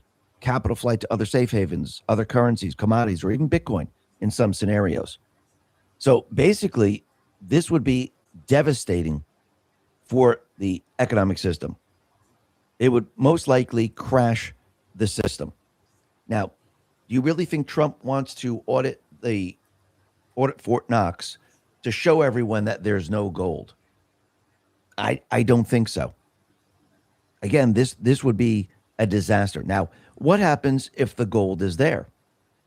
Well, gold prices would likely experience a short-term dip or sideways move, followed by neutral to mildly bullish longer-term effects driven by restored confidence and possible revaluation talks.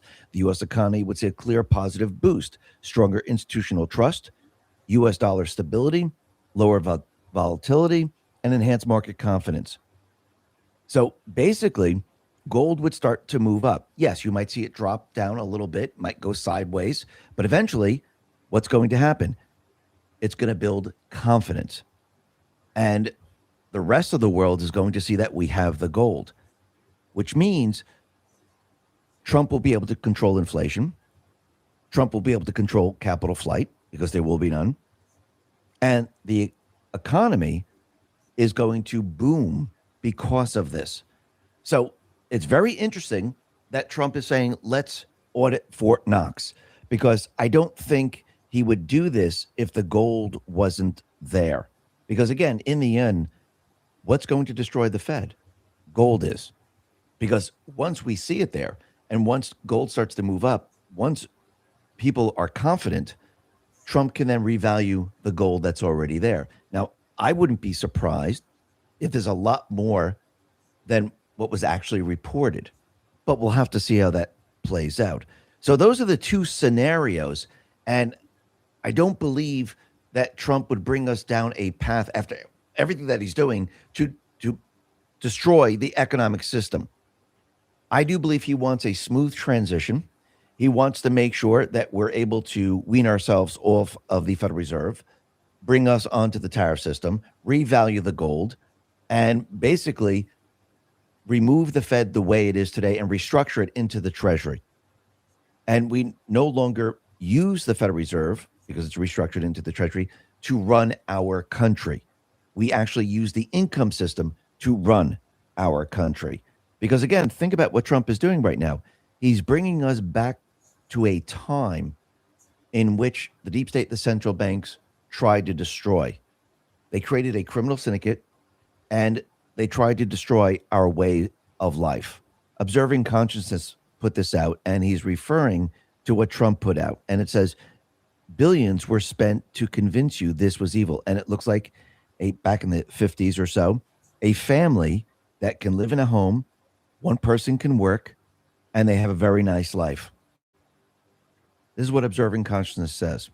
Trump is sending a signal. What began during World War II as a temporary wartime labor shift slowly evolved into a complete restructuring of society. Women went to work.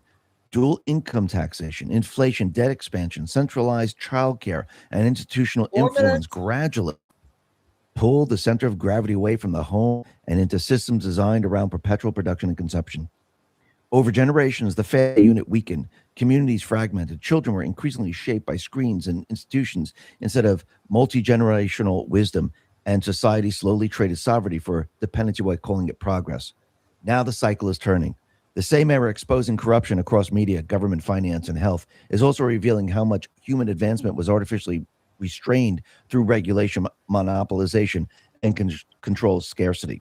Flying vehicles, autonomous drones, supersonic travel, decentralized systems, sovereign AI, alternative energy, remote work, and local resilience are not isolated breakthroughs. They are signals that the scaffolding of the old control architecture is breaking apart.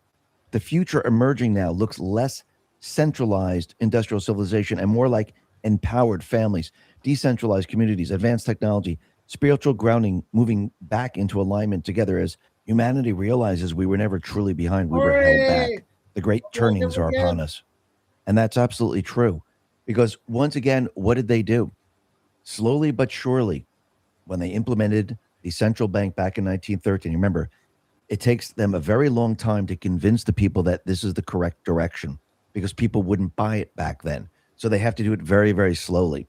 And this is why it took them from 1913 all the way up to 1971 to get us off the gold standard.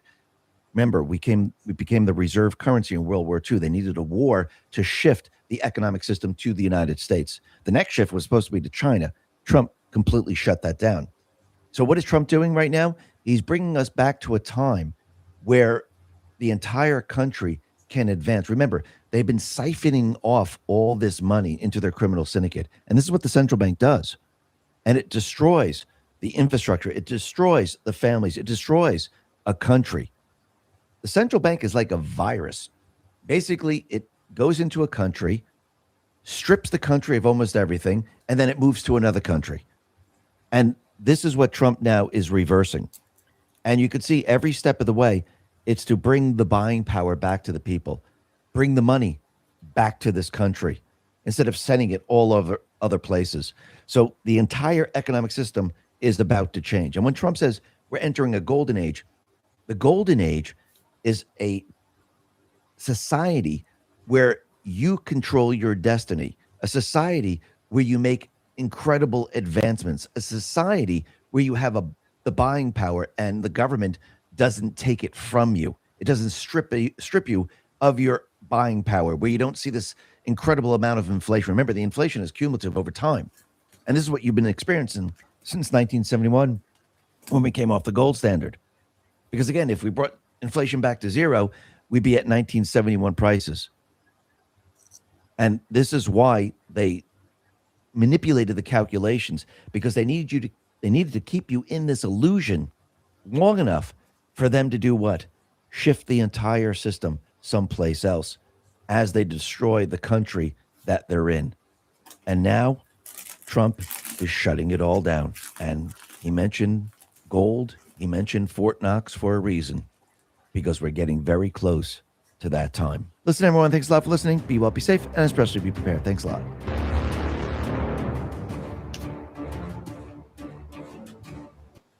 Okay, I got two big photos I want to share. One is tomorrow. Tomorrow's a big day.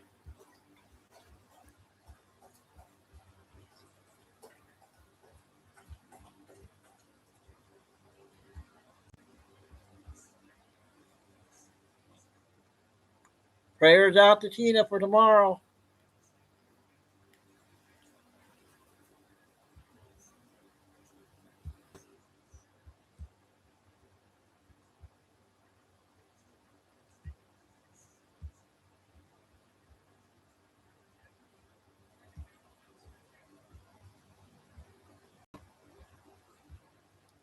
Dark to light, blue.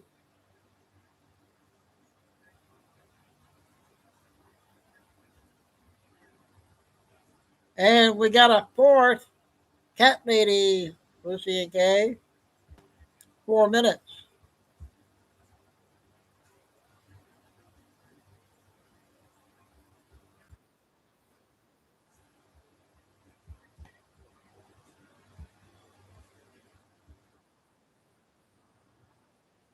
You're not even call them protesters. We've got domestic terrorists in New Jersey.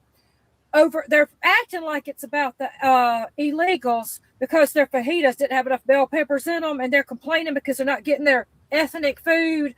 Okay, so let me tell you what they've been doing. They have been throwing. Last night, they threw 2x4s at the horses' heads, trying to unalive these innocent horses that are literally just doing what they're told, just being horses. Okay, so the guy that was on Fox News was there. He was a reporter. He said the guys were just walking around on the horses, and they started throwing 2x4s at these horses' heads through the crowds. They have acquired tear gas canisters, and they were flinging tear gas canisters toward the ICE agents, screaming out, "How does that taste?"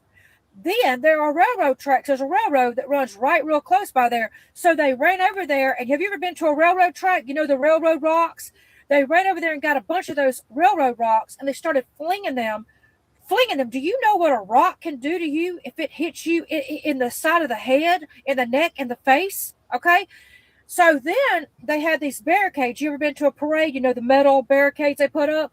So they had drugged these barricades. The police had drugged the barricades over there and said, hey, okay, here's where y'all have y'all's peaceful domestic terrorism acts, right?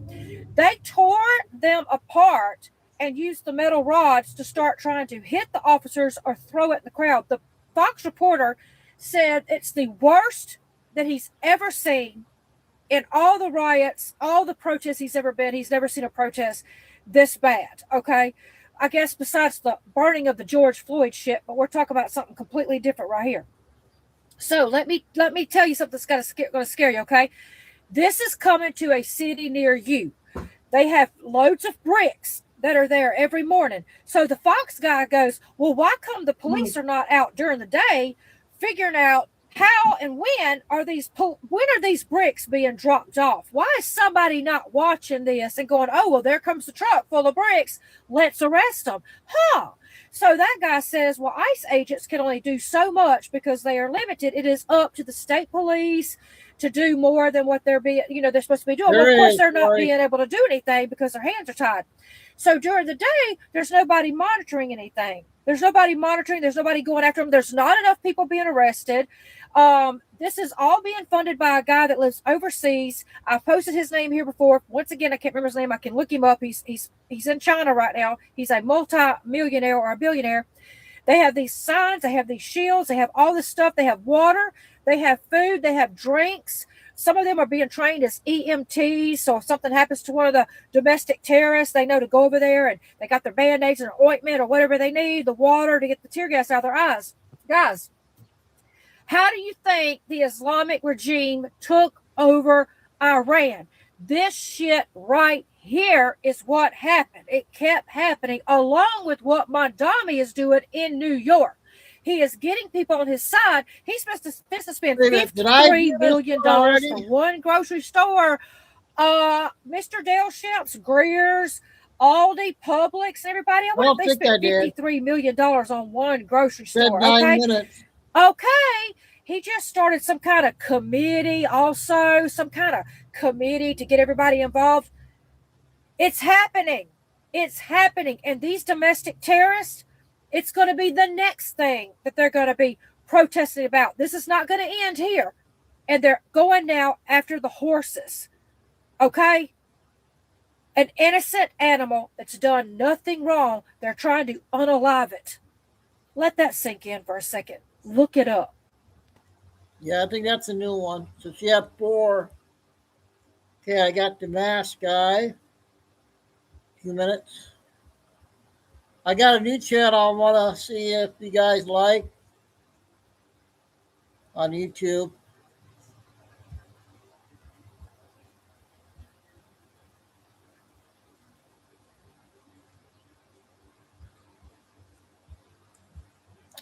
We'll skip this one.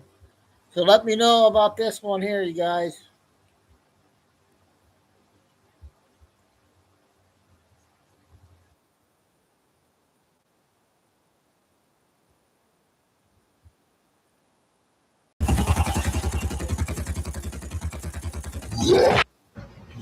Oh my gosh. Oh. This one's this guy 10 is minutes. not having this. 10 minutes. Oh my gosh. Are you for real? Yeah, for real. Really? You've been kicking my chair. You leaned your chair I lean my back. chair back as the chair leans back. But it shouldn't lean back that far. I think she's okay. You got plenty of legs on the yellow line. Okay, so Sorry, I Lori. would be siding with her because here's the caveat here. I'm going to give some caveats. If you have just gotten on a flight, if it is during the day and if it is like an hour to 2 hour flight, it is very rude, in my opinion, to lean your seat all the way back. The only time when it is appropriate to lean your seat all the way back, basically to capacity, is if you were on a very long flight and it's an overnight flight and everyone has kind of settled in. The lights are off, everybody's sleeping. That's the only appropriate time to lean your seat back. In the video, his seat was not leaned back. It's probably one of those flights where the seats can't actually lean all the way back. They can only go back like an inch. In that case, there was no need for that sort of reaction. So first of all, I don't actually really even think that he necessarily leaned her seat back because it looks like those seats can't even go back that much. And the seat was clearly up. So she starts aggressively hitting the back of his seat. And then he comes around and does the exact same thing back to her. And she's like, are you kidding me? Seriously? Like, ma'am, you started it, actually. It's crazy how she is gaslighting and trying to turn this whole thing around as if he just came up to a random seat and started hitting the back of her seat. Tell me how the U-Haul gave me a Harriet Tubman U-Haul. Be so for real right now. Okay, so this is a prime example of playing the victim when there is no need to play the victim. First of all, the only reason they have Harriet Tubman on the back of a FedEx truck, and if you've seen FedExes, they have basically every graphic of America. Generally, it has to do with the state where the FedEx is from. I'm not sure where Harriet Tubman was located, based out of, assuming she even was real. So I'm assuming that she got this FedEx in the state where Harriet Tubman is one of the state icons, if you will. Like if you're in Georgia, they might have peach on it because the Georgia peach, that's like synonymous with Georgia. So I really don't think, ma'am, that when you went to go order your FedEx, that they just decided, hey, this will be really funny. Let's give this woman a Harriet Tubman FedEx. By the way, she didn't even sound. So this is ridiculous. This is really a stretch. This is just somebody trying to play the victim. I don't know what the point of the video is. Like, do you want people to say, I'm so sorry they gave you a Harriet Tubman? Okay, The fact that we even have Harriet Tubman on there is incredible Got pandering. TikTok too, Okay. I think. Doesn't that mean you kind of win? Like if people were all out to get you, I'm pretty sure they wouldn't be honoring one of your heroes on the side of their truck if that was the case. Saga Metals just keeps getting bigger. And less than 48 hours ago, the story took another major turn.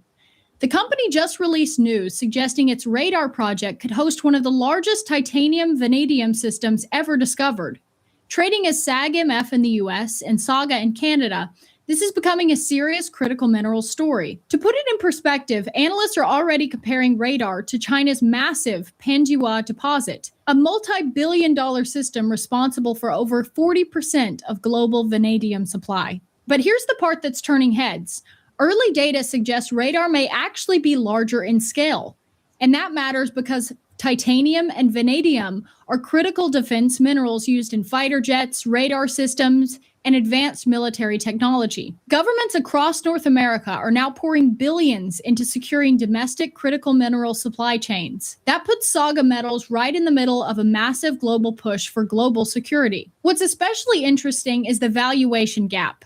The state-linked company tied to the Chinese project is worth over $3 billion, thousands of percent larger than Saga's current market cap today. With strong momentum, growing attention, and fresh developments coming fast, this is definitely a story worth watching. If you want to learn more about Saga Metals and the Radar project, check out the link in the description below, and a massive thanks to Saga Metals for sponsoring today's video.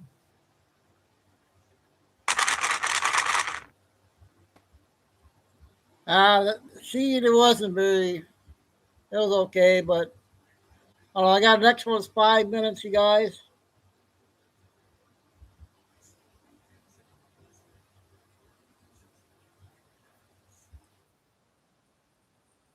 I don't think we played this one. Jesus say, if you skip, you will lose both of us. You have just 15 seconds. No matter what, do not skip. I beg you, please, my child, my beloved, draw closer to this message, because the moment these words met your eyes, heaven leaned forward. Around you, something began to move that you cannot yet see, but you can feel its gentle touch upon your spirit. You must pay attention, my child. You did not get this message by accident. You grabbed it with a force that is older than time. This force has been waiting for you to stop running away from the miracle that has been calling your name for a long time. Take a moment to breathe, my beloved. Heaven is telling them that if they skip this, they will miss the moment when their fate changes. That's why Archangel Michael is begging. That's why Jesus is calling your name in this message. My child, if you feel like you're shaking right now, it's because your life is about to take a huge turn. You prayed and cried and begged heaven to send this turn when no one else could understand your pain. This isn't just a message, beloved. This is a rescue from heaven, an intervention from God, and a break in the storm you have been hiding from. My child, please hear this clearly before you go on. If you've ever wished that God would talk to you directly, this is the time. You should not skip, walk away, or put things off this time, says heaven. Please allow me to share something holy with you, my beloved. There are times in life when God watches how you react, not to punish you, but to get what is rightfully yours. Now is one of those times. Tell yourself in your heart, I am ready, before we go on. Heaven has been waiting for you to finally be ready. I have never left my beloved, Jesus says. They think I have forgotten about them, but I have never left them. I have never given up on them. I kept an eye on them all the time. Your name has been called out in places you have never seen. My child, something is trying to cause a collapse in your life. Something is pushing you to the edge.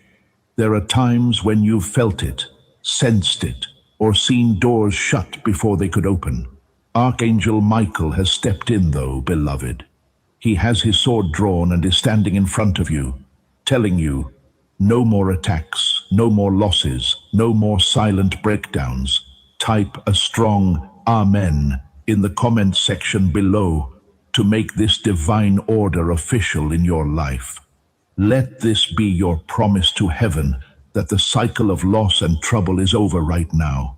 My child, heaven is working for you, moving faster than your fear, the enemy's plans, and the circumstances that are trying to get the best of you. My beloved, you have no idea how many people wanted you to fail, or how many hearts faked praise for you while wanting you to take longer. But heaven saw everything, and now it's decided that enough is enough. My child, your breakthrough has already begun, which explains why this message feels different and why your heart is drawn to it so much. This message is just a confirmation. Beloved, you have cried alone for too long. Jesus says in a whisper, you've been fighting by yourself for too long. You've been through storms that should have broken Pretty good you. one here. You have First still one. been chosen. You are still breathing, and you are still standing. My child, every time you thought God was quiet, he was actually moving things around behind the scenes. Every time you felt like you were being ignored, heaven was working away in silence. It was never because you were being denied that you felt like you were being held up. At this very moment, my beloved, everything starts to open up. But heaven is sending out a message. You might put off what has already been written for you if you skip, doubt, or turn away again. You requested a sign, my child. You asked for clarity. You asked for a message that would make you feel better and help you find your way. That message is here. Hey, loved ones, before we go any further, I need to share the subscription message that God put in my spirit for you. Subscribe to the light that is calling to you if you want heaven to continue showing you the way and for the message to never get lost again. Clicking that subscribe button is an act of faith. It is your way of telling heaven that you want to stay in perfect prophetic alignment and make this is. Okay, I got two more short ones here. On one lady there on TikTok.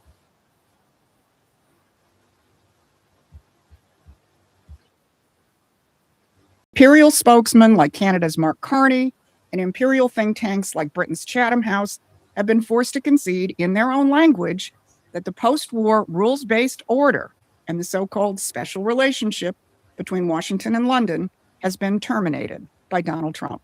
Now the question has been handed to the CFR. Figure out what comes next.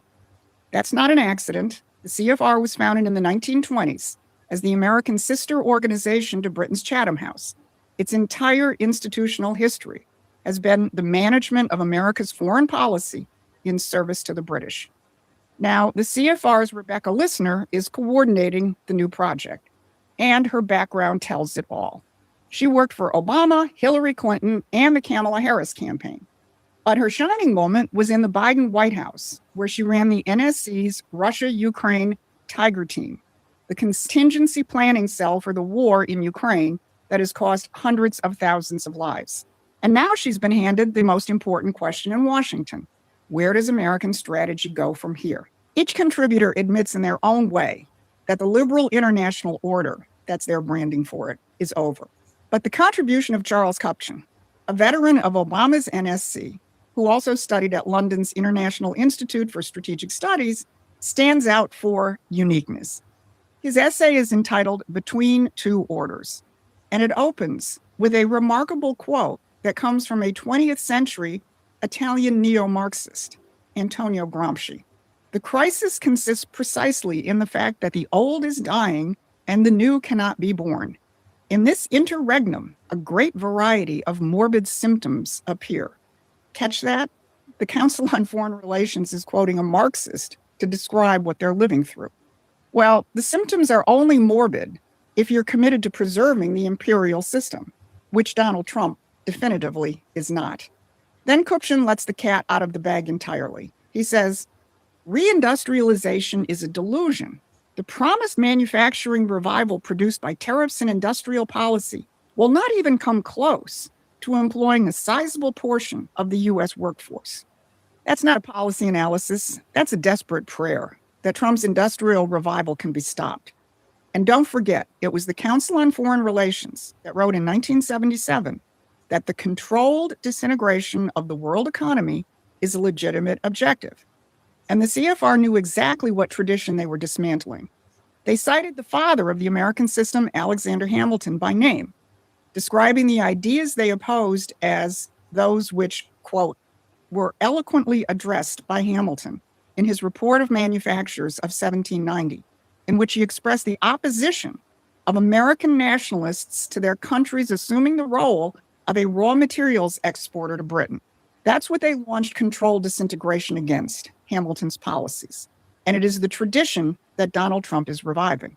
Because the CFR has always known that a sovereign, industrially productive America has no need for the City of London's financial architecture, no need for the managed wars and dependency that Chatham House and the CFR spent a century constructing, and that we saw in full display in the Middle East for decades, until Donald Trump and Operation Epic Fury.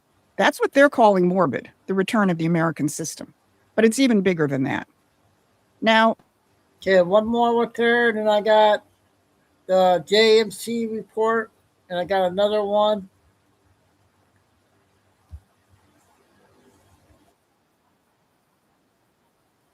Did we play this one yet? I don't think we did.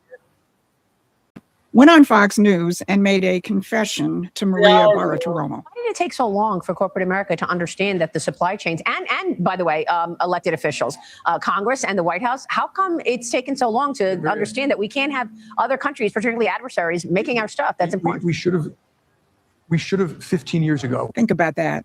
The man at the very center of the financial system that hollowed out American industry in the first place now says that it was a mistake and we should have seen it 15 years ago.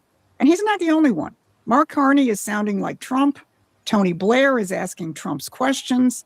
The whole rules-based order is suddenly speaking the Trump language. But if you're watching the mainstream headlines, you're not seeing any of this. You're caught up in which judge just ruled what, or the latest social media storm engineered to keep you doom scrolling. But while you're watching the outrage cycle, something bigger is happening. What the media isn't going to tell you is that Donald Trump just carried out the biggest shift in economic and strategic power of the entire post-war period. And you're not supposed to see it. But Carney, Blair, and Diamond see it, and they're scrambling. I'm Susan Kokinda, and we here at Promethean Action see it clearly because we understand what the real battlefield is, the one that President Trump is actually fighting on. So if that's your kind of fight, hit those like, share, and subscribe buttons so we can stay in touch and reach more people. Here's what I'm going to cover today. First, how Carney, Blair, and Diamond are suddenly echoing Donald Trump and scrambling to pour their old imperial wine into rebranded bottles. Second, why this administration's revival of the American system is why they've suddenly had to start talking about industry and growth. And third, why their rebrand is dead on arrival, because you cannot revive the American system on British imperial principles. So let's start with the rebrand. When your enemies start sounding like you've already won the battle. This week, we heard from Mark Carney and Tony Blair, two of the most notorious operatives of that rules-based post-war order. Then Jamie Dimon chimed in for good measure. So Canada's Prime Minister and the central banker's central banker, Mark Carney, was at the New York Economic Club on May 28th. Yesterday, Jamie Dimon, the chairman of JP Morgan Chase, the biggest bank in America, went on Fox News and made a confession to Maria Bartiromo. Why did it take so long for corporate America to understand that the supply chains and by the way, Okay, we got you there. So yeah, we'll do the report guy.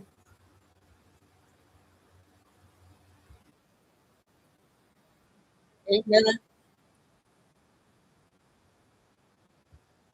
May 31st, 2006. Hello, I am John Michael Chambers, and this is your War Report. I ask you to listen with love, as where we go one, we go all. The following report is provided in part by Guardian Daniel R.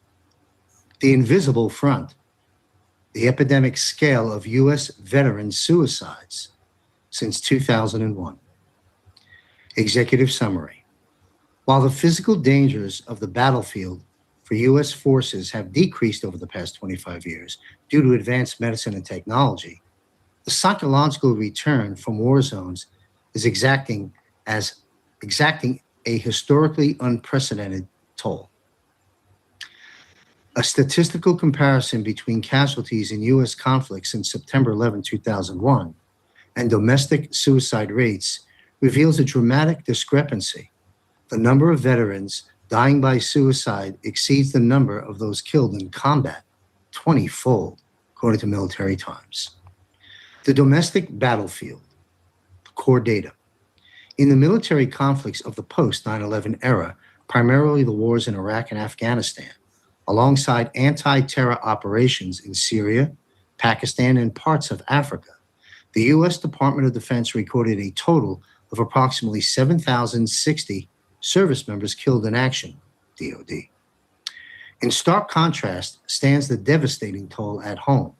Since 2001, an estimated 141,000 to 147,000 veterans in the United States have taken their own lives, Military Times. Statistically, the system fractures year after year. According to the latest report from the Department of Veterans Affairs, the VA, 6,398 former service members died by suicide in the most recent tracked year alone, averaging a continuous 17.5 suicides per day. Independent organizations estimate the dark figure, including unclear drug overdoses, to be as high as 44 deaths daily, according to Mission Roll Call. The asymmetry of casualties, a direct comparison. Comparing individual theaters of war against the cumulative suicide toll highlights the stark imbalance. The Iraq War, 2003 to 2011, 4,492 service members killed. Afghanistan War, 2001 to 2021, 2.460 service members, or 460 service members killed. Syria, Iraq, and others, 2014 to present, 250 service members killed, all according to the DoD. Veteran suicides in the same period, 147,000 deaths, according to Military Times. The suicide rate among veterans currently stands at 35.2 per 100,000 individuals, which is more than double the rate of the U.S. civilian population. The trend among women is particularly alarming. Female veterans experience a suicide risk nearly twice as high as civilian women. VA. The most vulnerable age group is young veterans aged 18 to 34, 47.9 per 100,000. Root causes. Why the crisis escalates. Scientific research such as the Costs of War project at Brown University attributes this imbalance to structural and medical shifts in modern warfare. Costs of war. Surviving at the cost of trauma. Thanks to advanced Kevlar body armor and rapid battlefield medicine, soldiers routinely survive severe blast injuries from improvised explosive devices, IEDs. However, they return home with the chronic pain, amputations, and traumatic brain injuries, which multiply suicide risk. The strain of multiple deployments. Due to the absence of a draft and reliance on all volunteer force, service members were deployed 4 to safe times to combat zones. This caused severe chronic post-traumatic stress disorder and fractured family support networks. The deadly vacuum after service. The first year after transitioning out of military is the most perilous, with a suicide rate of 46.2 per 100,000. The abrupt loss of identity, structure, and camaraderie plunges many into isolation. Compounding this, statistics show that 61% of those who died by suicide had no contact with the VA healthcare system in their final year of life. Conclusion. The data proves that the costs of America's post-9/11 wars did not end on foreign battlefields. For the majority of forces, the most dangerous battle began only after returning home. Addressing this crisis remains one of the biggest healthcare and moral challenges facing the United States today. Join me and Mike King for a live. Okay, our report guy. Okay, I got two more we're going to do, you guys. I got a 9-minute one that's a important one, and then another short one.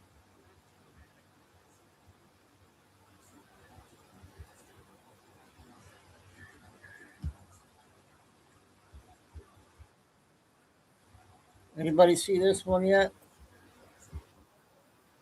Without question, clean, cheap, reliable Canadian power would always flow across the border.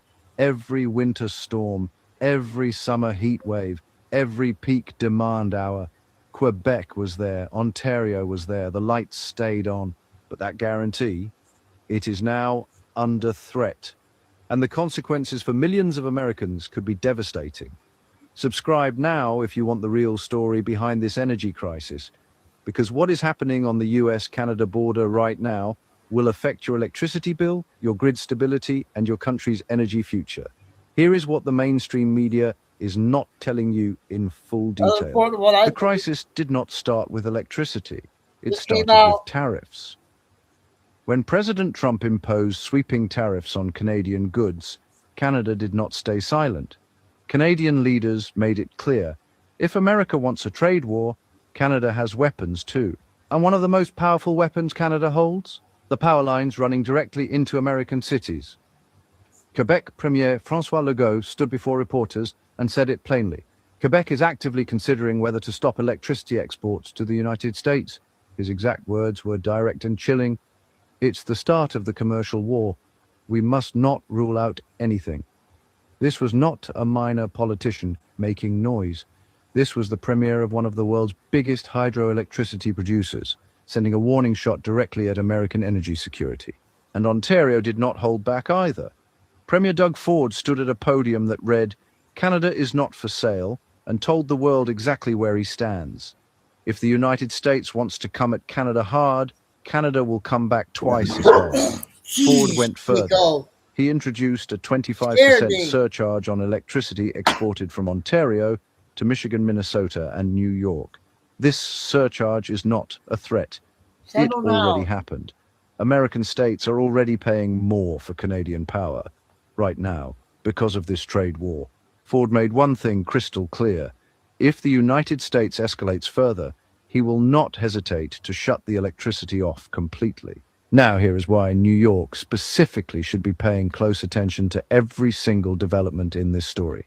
New York State currently receives up to 2,500 megawatts of electricity from Ontario and 2,100 megawatts from Quebec. That is not a small number. That is millions of homes, businesses, hospitals, and offices running on Canadian electricity every single day. New York did not just become dependent on Canadian power overnight. This dependence was built over decades of cross-border agreements, infrastructure investment, and mutual trust that is now fracturing in real time. Hydro-Quebec holds a 25-year contract to supply nearly 1,250 megawatts to New York State alone. This was described as Hydro-Quebec's largest export contract ever signed. A $6 billion underground and underwater transmission line called the Champlain-Hudson Power Express was built specifically to carry this clean Canadian hydroelectric power directly into New York City. When this deal was signed, it was celebrated as the future of clean, affordable energy for one of the world's most important cities. That future is now uncertain. Quebec Premier Legault made another statement that should alarm every energy analyst and every New York ratepayer. He said he would not rule out passing on the added costs of American tariffs directly to New York if the trade fight is not resolved before the new power contracts fully begin. Hydro-Quebec's own leadership stated they remain committed to their contracts and construction is continuing. But political pressure from the trade war is building every single week. And when politicians start saying we must not rule out anything, that is the language of escalation, not reassurance. The critical question is this: what would really happen to New York if Canadian power gets cut off or severely reduced? The consequences could be far-reaching and immediate. The answer is complex, and frankly, It's unsettling. New York relies on Canada for up to a quarter of its electricity, especially during peak demand. If imports from Ontario and Quebec become too expensive or are disrupted, New York would have to scramble to source power from neighboring states. The nearest major grid is PJM Interconnection, which already connects 13 states and millions of customers. But PJM is already under strain, facing its own supply and demand issues, especially during heat waves or winter storms. A sudden surge in demand from New York could trigger rolling blackouts, brownouts, or even grid failures across multiple states. Energy prices would spike, businesses could face interruptions, and vulnerable populations might be at risk. The aging American grid, never designed for this kind of geopolitical shock, would be pushed dangerously close to its breaking point. So where does the situation go from here? The stakes are high, and the next steps will shape not just New York's future, but the energy relationship between the United States and Canada for years to come. There are three realistic paths forward, each with its own set of challenges and consequences. Path 1, diplomacy works. In this scenario, both countries return to the negotiating table. Through high-level talks and compromise, the trade war is resolved. Tariffs are reduced or eliminated, and Canadian provinces pull back their threats to restrict electricity exports. Experts say this would restore stability and trust, allowing the power to keep flowing. New York never feels the full impact of what almost happened, and both economies benefit from renewed cooperation. But this outcome requires political will and a willingness to make concessions on both sides. This is the best-case scenario, but it's also the most fragile, depending on leaders stepping back from the edge. Path 2, partial escalation. Here, the surcharges on Canadian electricity remain or even increase. Quebec and Ontario don't cut power completely, but they make it much more expensive for American buyers. Energy analysts warn that these higher costs will be passed directly to consumers and businesses in New York and other states. The grid stays stable, but Americans pay the price every month on their electricity bills. Small businesses and families could feel the squeeze, and economic competitiveness may suffer. Path 3, full escalation. This is the scenario energy security experts are most concerned about. If Canada decides the political cost of backing down is too high, it could restrict or even cut electricity exports entirely. Experts warn that New York's grid, heavily reliant on Canadian power, would face a sudden supply shock. Prices would spike, reliability would drop, and blackouts could become a real threat. The US would be forced to scramble for alternative sources, exposing the risks of decades of energy dependence on a neighbor now caught in a trade dispute. The path chosen in the coming months will determine whether this crisis is averted, managed, or allowed to spiral into something much more serious. The lights are still on in New York tonight, a testament to the intricate web of energy that powers one of the world's greatest cities. Electricity continues to surge through the lines, connecting distant hydroelectric dams in Canada to the heart of Manhattan. The contracts that once seemed unbreakable remain in place, but their certainty is now in question. For the first time in decades, Canada has its hand firmly on the switch and is making its leverage clear. The energy relationship between these two nations has fundamentally shifted, raising new questions about trust, dependence, and negotiation. As policymakers on both sides of the border weigh their next moves, the future remains uncertain. Okay, that was big news there. I'm going to finish with our favorite senator, Kennedy. It's about 10 minutes.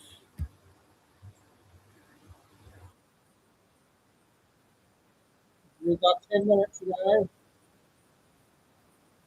Oh, I see Chico. Here you go. There you go. Say hi to everybody. Oh, okay.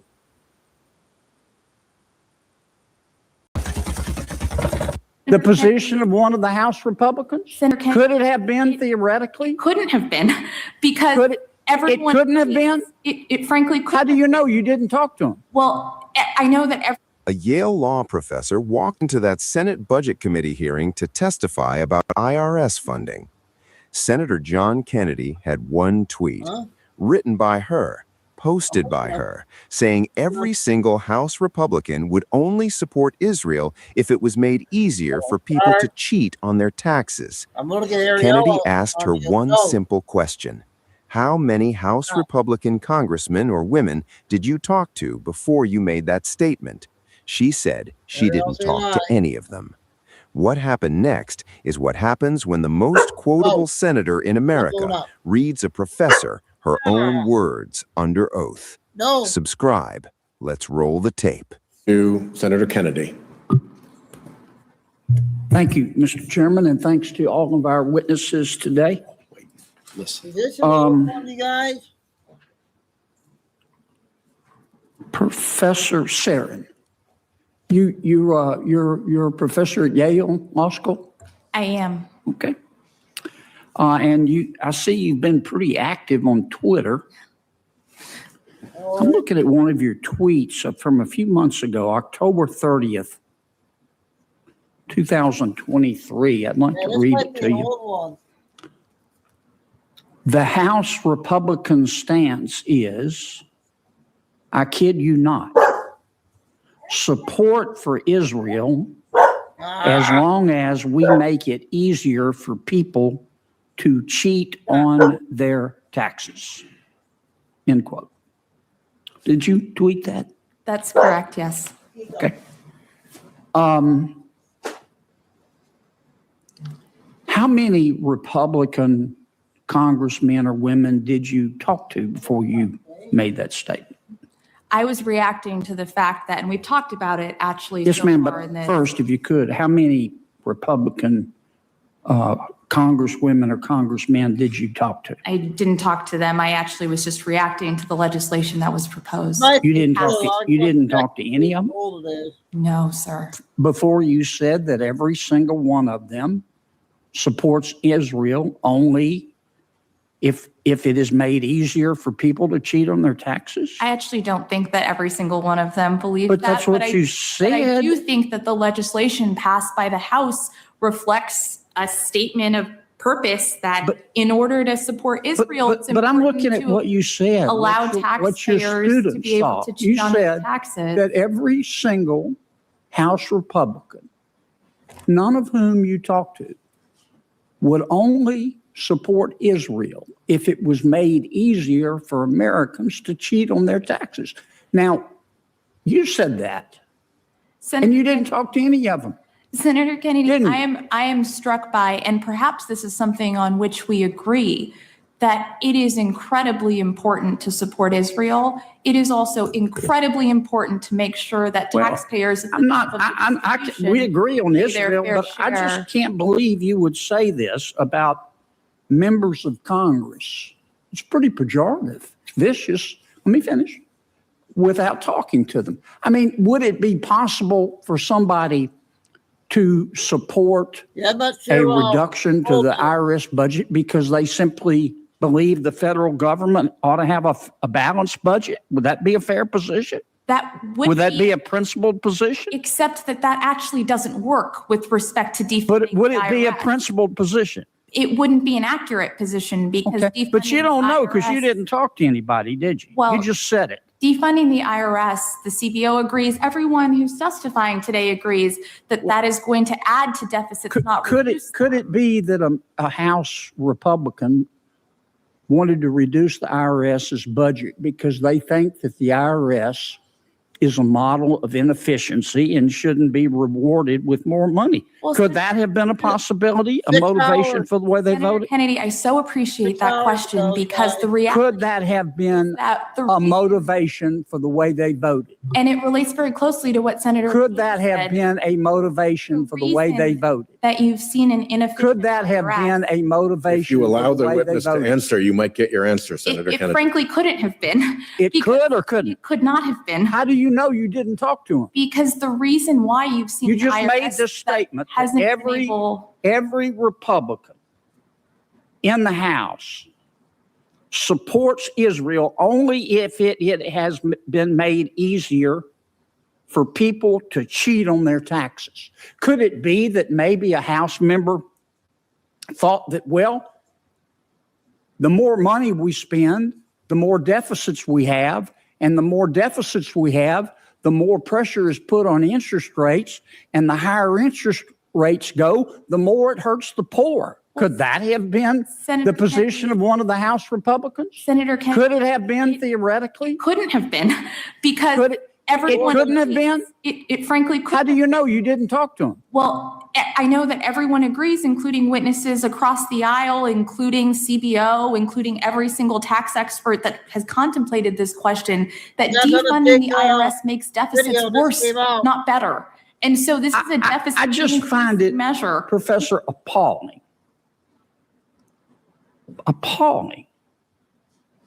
that you would make a statement like this, a vicious statement like this, without talking to a single person about whom you made the statement.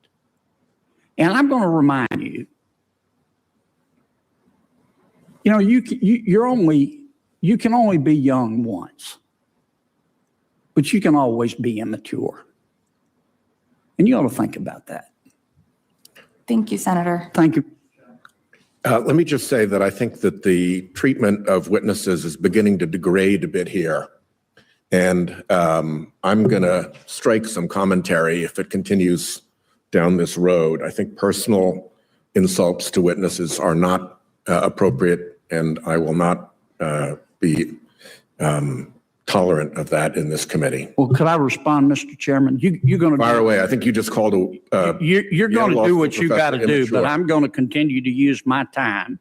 You bring witnesses as you're entitled to, and some of them are very good. Some of them have the credibility of Michael Avenatti, and I'm going to use my time when I think it's appropriate to test. I'm going to use my authority as chairman to test credibility, witnesses' credibility. So you do what you got to do, and I'm going to do what I got to do. Good behavior in. But if that is meant to bully me, you're talking to the wrong guy. Okay. No attempt to bully you, none at all. Here is what the media won't tell you. Kennedy didn't come to that hearing to debate IRS policy. He came with a tweet, one tweet from October 30th, 2023, where Professor Natasha Sarin of Yale Law School wrote that the House Republican stance was support for Israel as long as we make it easier for people to cheat on their taxes. Kennedy read it back to her word for word in front of God and country in a United States Senate hearing room under oath. First, the zero Republicans question. Kennedy asked her directly, how many House Republican congressmen or women did you talk to before you made that statement? She said she didn't talk to any of them. She was just reacting to the legislation. Kennedy pressed harder. You didn't talk to any of them? Not one? And yet you said every single House Republican would only support America's greatest ally in the Middle East as long as wealthy people get to cheat on their taxes without picking up the phone, without sending an email, without talking to a single human being about whom you made that statement? Second, the credibility test. Kennedy said he found it appalling. Vicious was the word he used. Appalling and vicious that a Yale law professor would make a statement like that about hundreds of elected members of Congress without having a single conversation with any of them first. Then he delivered the line that the whole country needed to hear. You can only be young once, but you can always be immature, and you ought to think about that. The chairman jumped in immediately, warning Kennedy about personal insults to witnesses, said personal insults were not appropriate and he would not tolerate them. Kennedy didn't move an inch. I'm entitled to test the credibility of witnesses. Some witnesses have the credibility of Michael Avenatti, and I think one of our witnesses just got tested. You do what you've got to do. I'm going to do what I've got to do. Then Professor Sarin looked at Kennedy and said the words that set up the greatest two-word response in Senate hearing history. I hope I passed, Senator. Kennedy looked right back at her without missing a beat. You didn't. A Yale professor, called to testify about IRS funding, accused every single House Republican of putting tax cheats ahead of Israel You got without the news talking on to one of them, Texas, Kay. couldn't explain why, couldn't justify it, just said it on Twitter and thought nobody would ever ask. Kennedy asked, "You tell me if that professor deserved to be taken seriously as an expert witness in the United States Senate."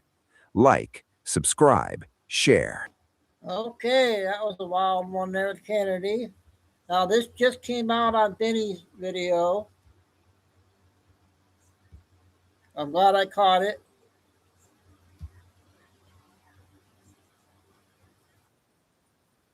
This will be the last one.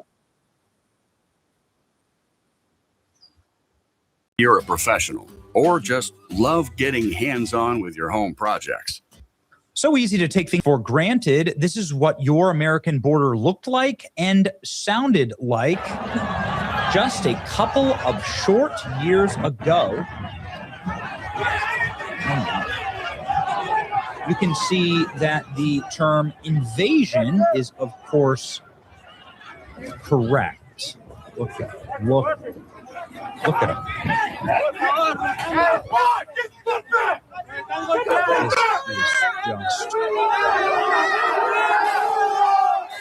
I mean, if you don't think that they'll do this again, if you don't think that this is the plan, but to do it on a scale that would make everyone shiver, that would guarantee that you'll never, ever, ever have a republic again. You'll never have a country again. They won't care.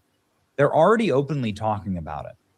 You thought it was bad under Biden. It will get so much worse. 100 migrants break through razor wire, knock down guards. Now, what was this in response to? This was when it seemed like Donald Trump was absolutely going to win. And so they were getting really desperate. And so as the third world tore across our border, by the way, how many of these people have been deported? You know, like how many of them got deported? And the American troops, what were there, like 4 or 5 versus 100, 1,000 fewer illegal migrants across the border in 1 month under Trump than in 1 hour during the Biden administration. Look at it. Look at these children. What they've done. Look what they did. Again, the fact that nobody is in prison for this is maybe the thing that makes me the angriest. This was a crime against humanity itself. Well, anyway, Texas is doing its part. Texas can now enforce its own deportation. And this is what I find so unbelievably beautiful about this story. This is the white pill What do you think, of Jay? the day. The Fifth Circuit has ruled that Texas can install their own border barriers. These are the razor wire buoys. You might remember they have buzzsaws in the middle of them. And, ladies and gentlemen, that they can deport their own criminal aliens. I couldn't believe it when I heard this. The future Attorney General of Texas, Mays Middleton, was on the show earlier this week, and he said, no, you don't understand. SB 4, which I helped write, allows us to deport our own criminal aliens. Texas can finally enforce its own immigration law that's been stalled. On Friday, the decision, the U.S. Supreme Court of Appeals, Fifth Circuit panel granted Texas the appeal on the temporary injunction against SB 4 that would allow the state and local law enforcement officers to arrest people they suspect have crossed the border illegally. Notably, there was a dissent. Okay, whatever. The order contains few other details other than saying the previous injunction has been lifted. 7 minutes less. So this allows the reentry crime would apply to anybody living or traveling through Texas who re-entered the United States if the person had federal permission to re-enter since and it was unlawful, the powers given to the magistrates to issue deportation orders. Do you understand how do you understand this has changed everything? The reason why Joe Biden was able to do this to your nation is because red states, and primarily there are red states that make up the border, right?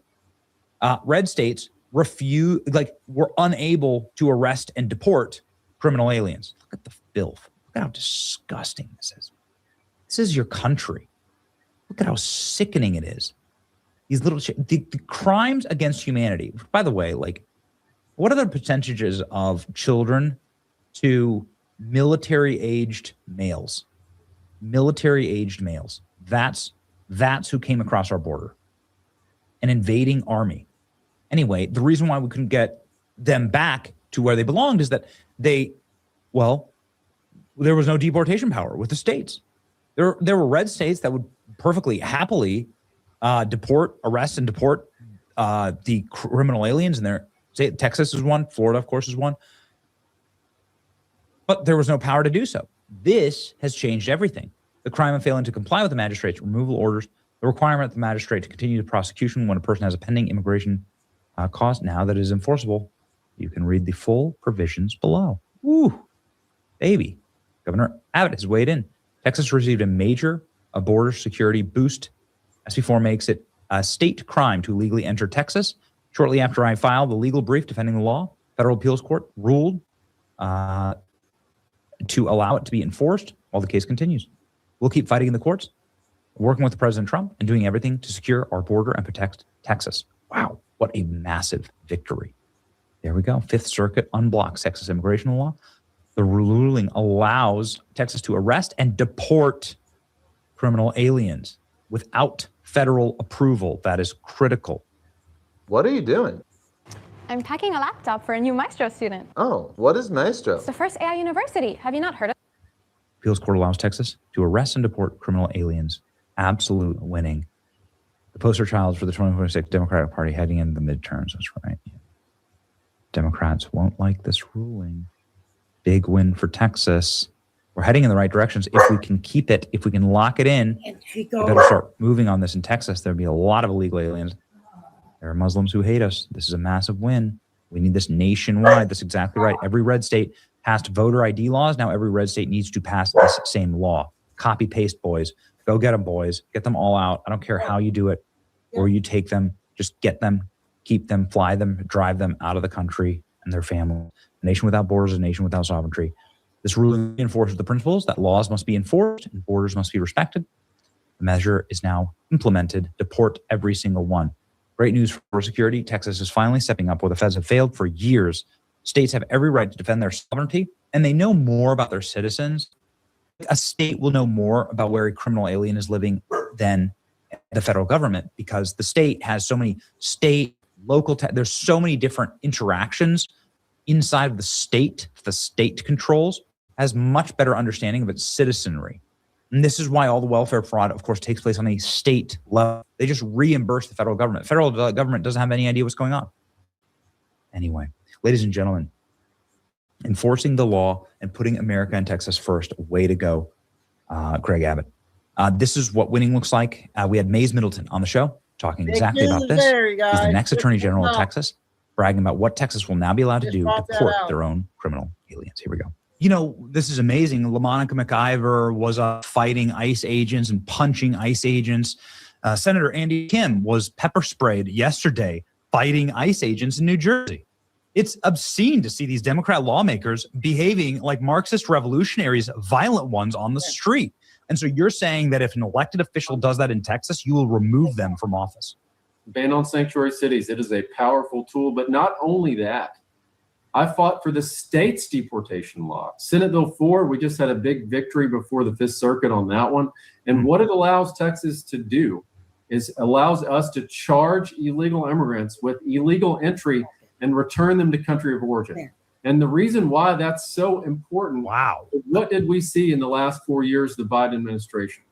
He opened up the border. He put illegal immigrants first and citizens second. And the state has to have that backup ability when the federal government refused to do its job, like we saw in 2021 through 2025. And it is a tool I will make sure is enforced. So the state of Texas would then have the plenary power to take and remove criminal aliens that are not U.S. citizens that are residing in Texas. That's right, because look, Texas has a constitutional right to repel an invasion, both in our state and our federal constitution. And that is what we did with Operation Lone Star. Do y'all remember the buoys in the river? Also where we surged our state troopers. I was down there in Shelby Park during that. It was amazing to see.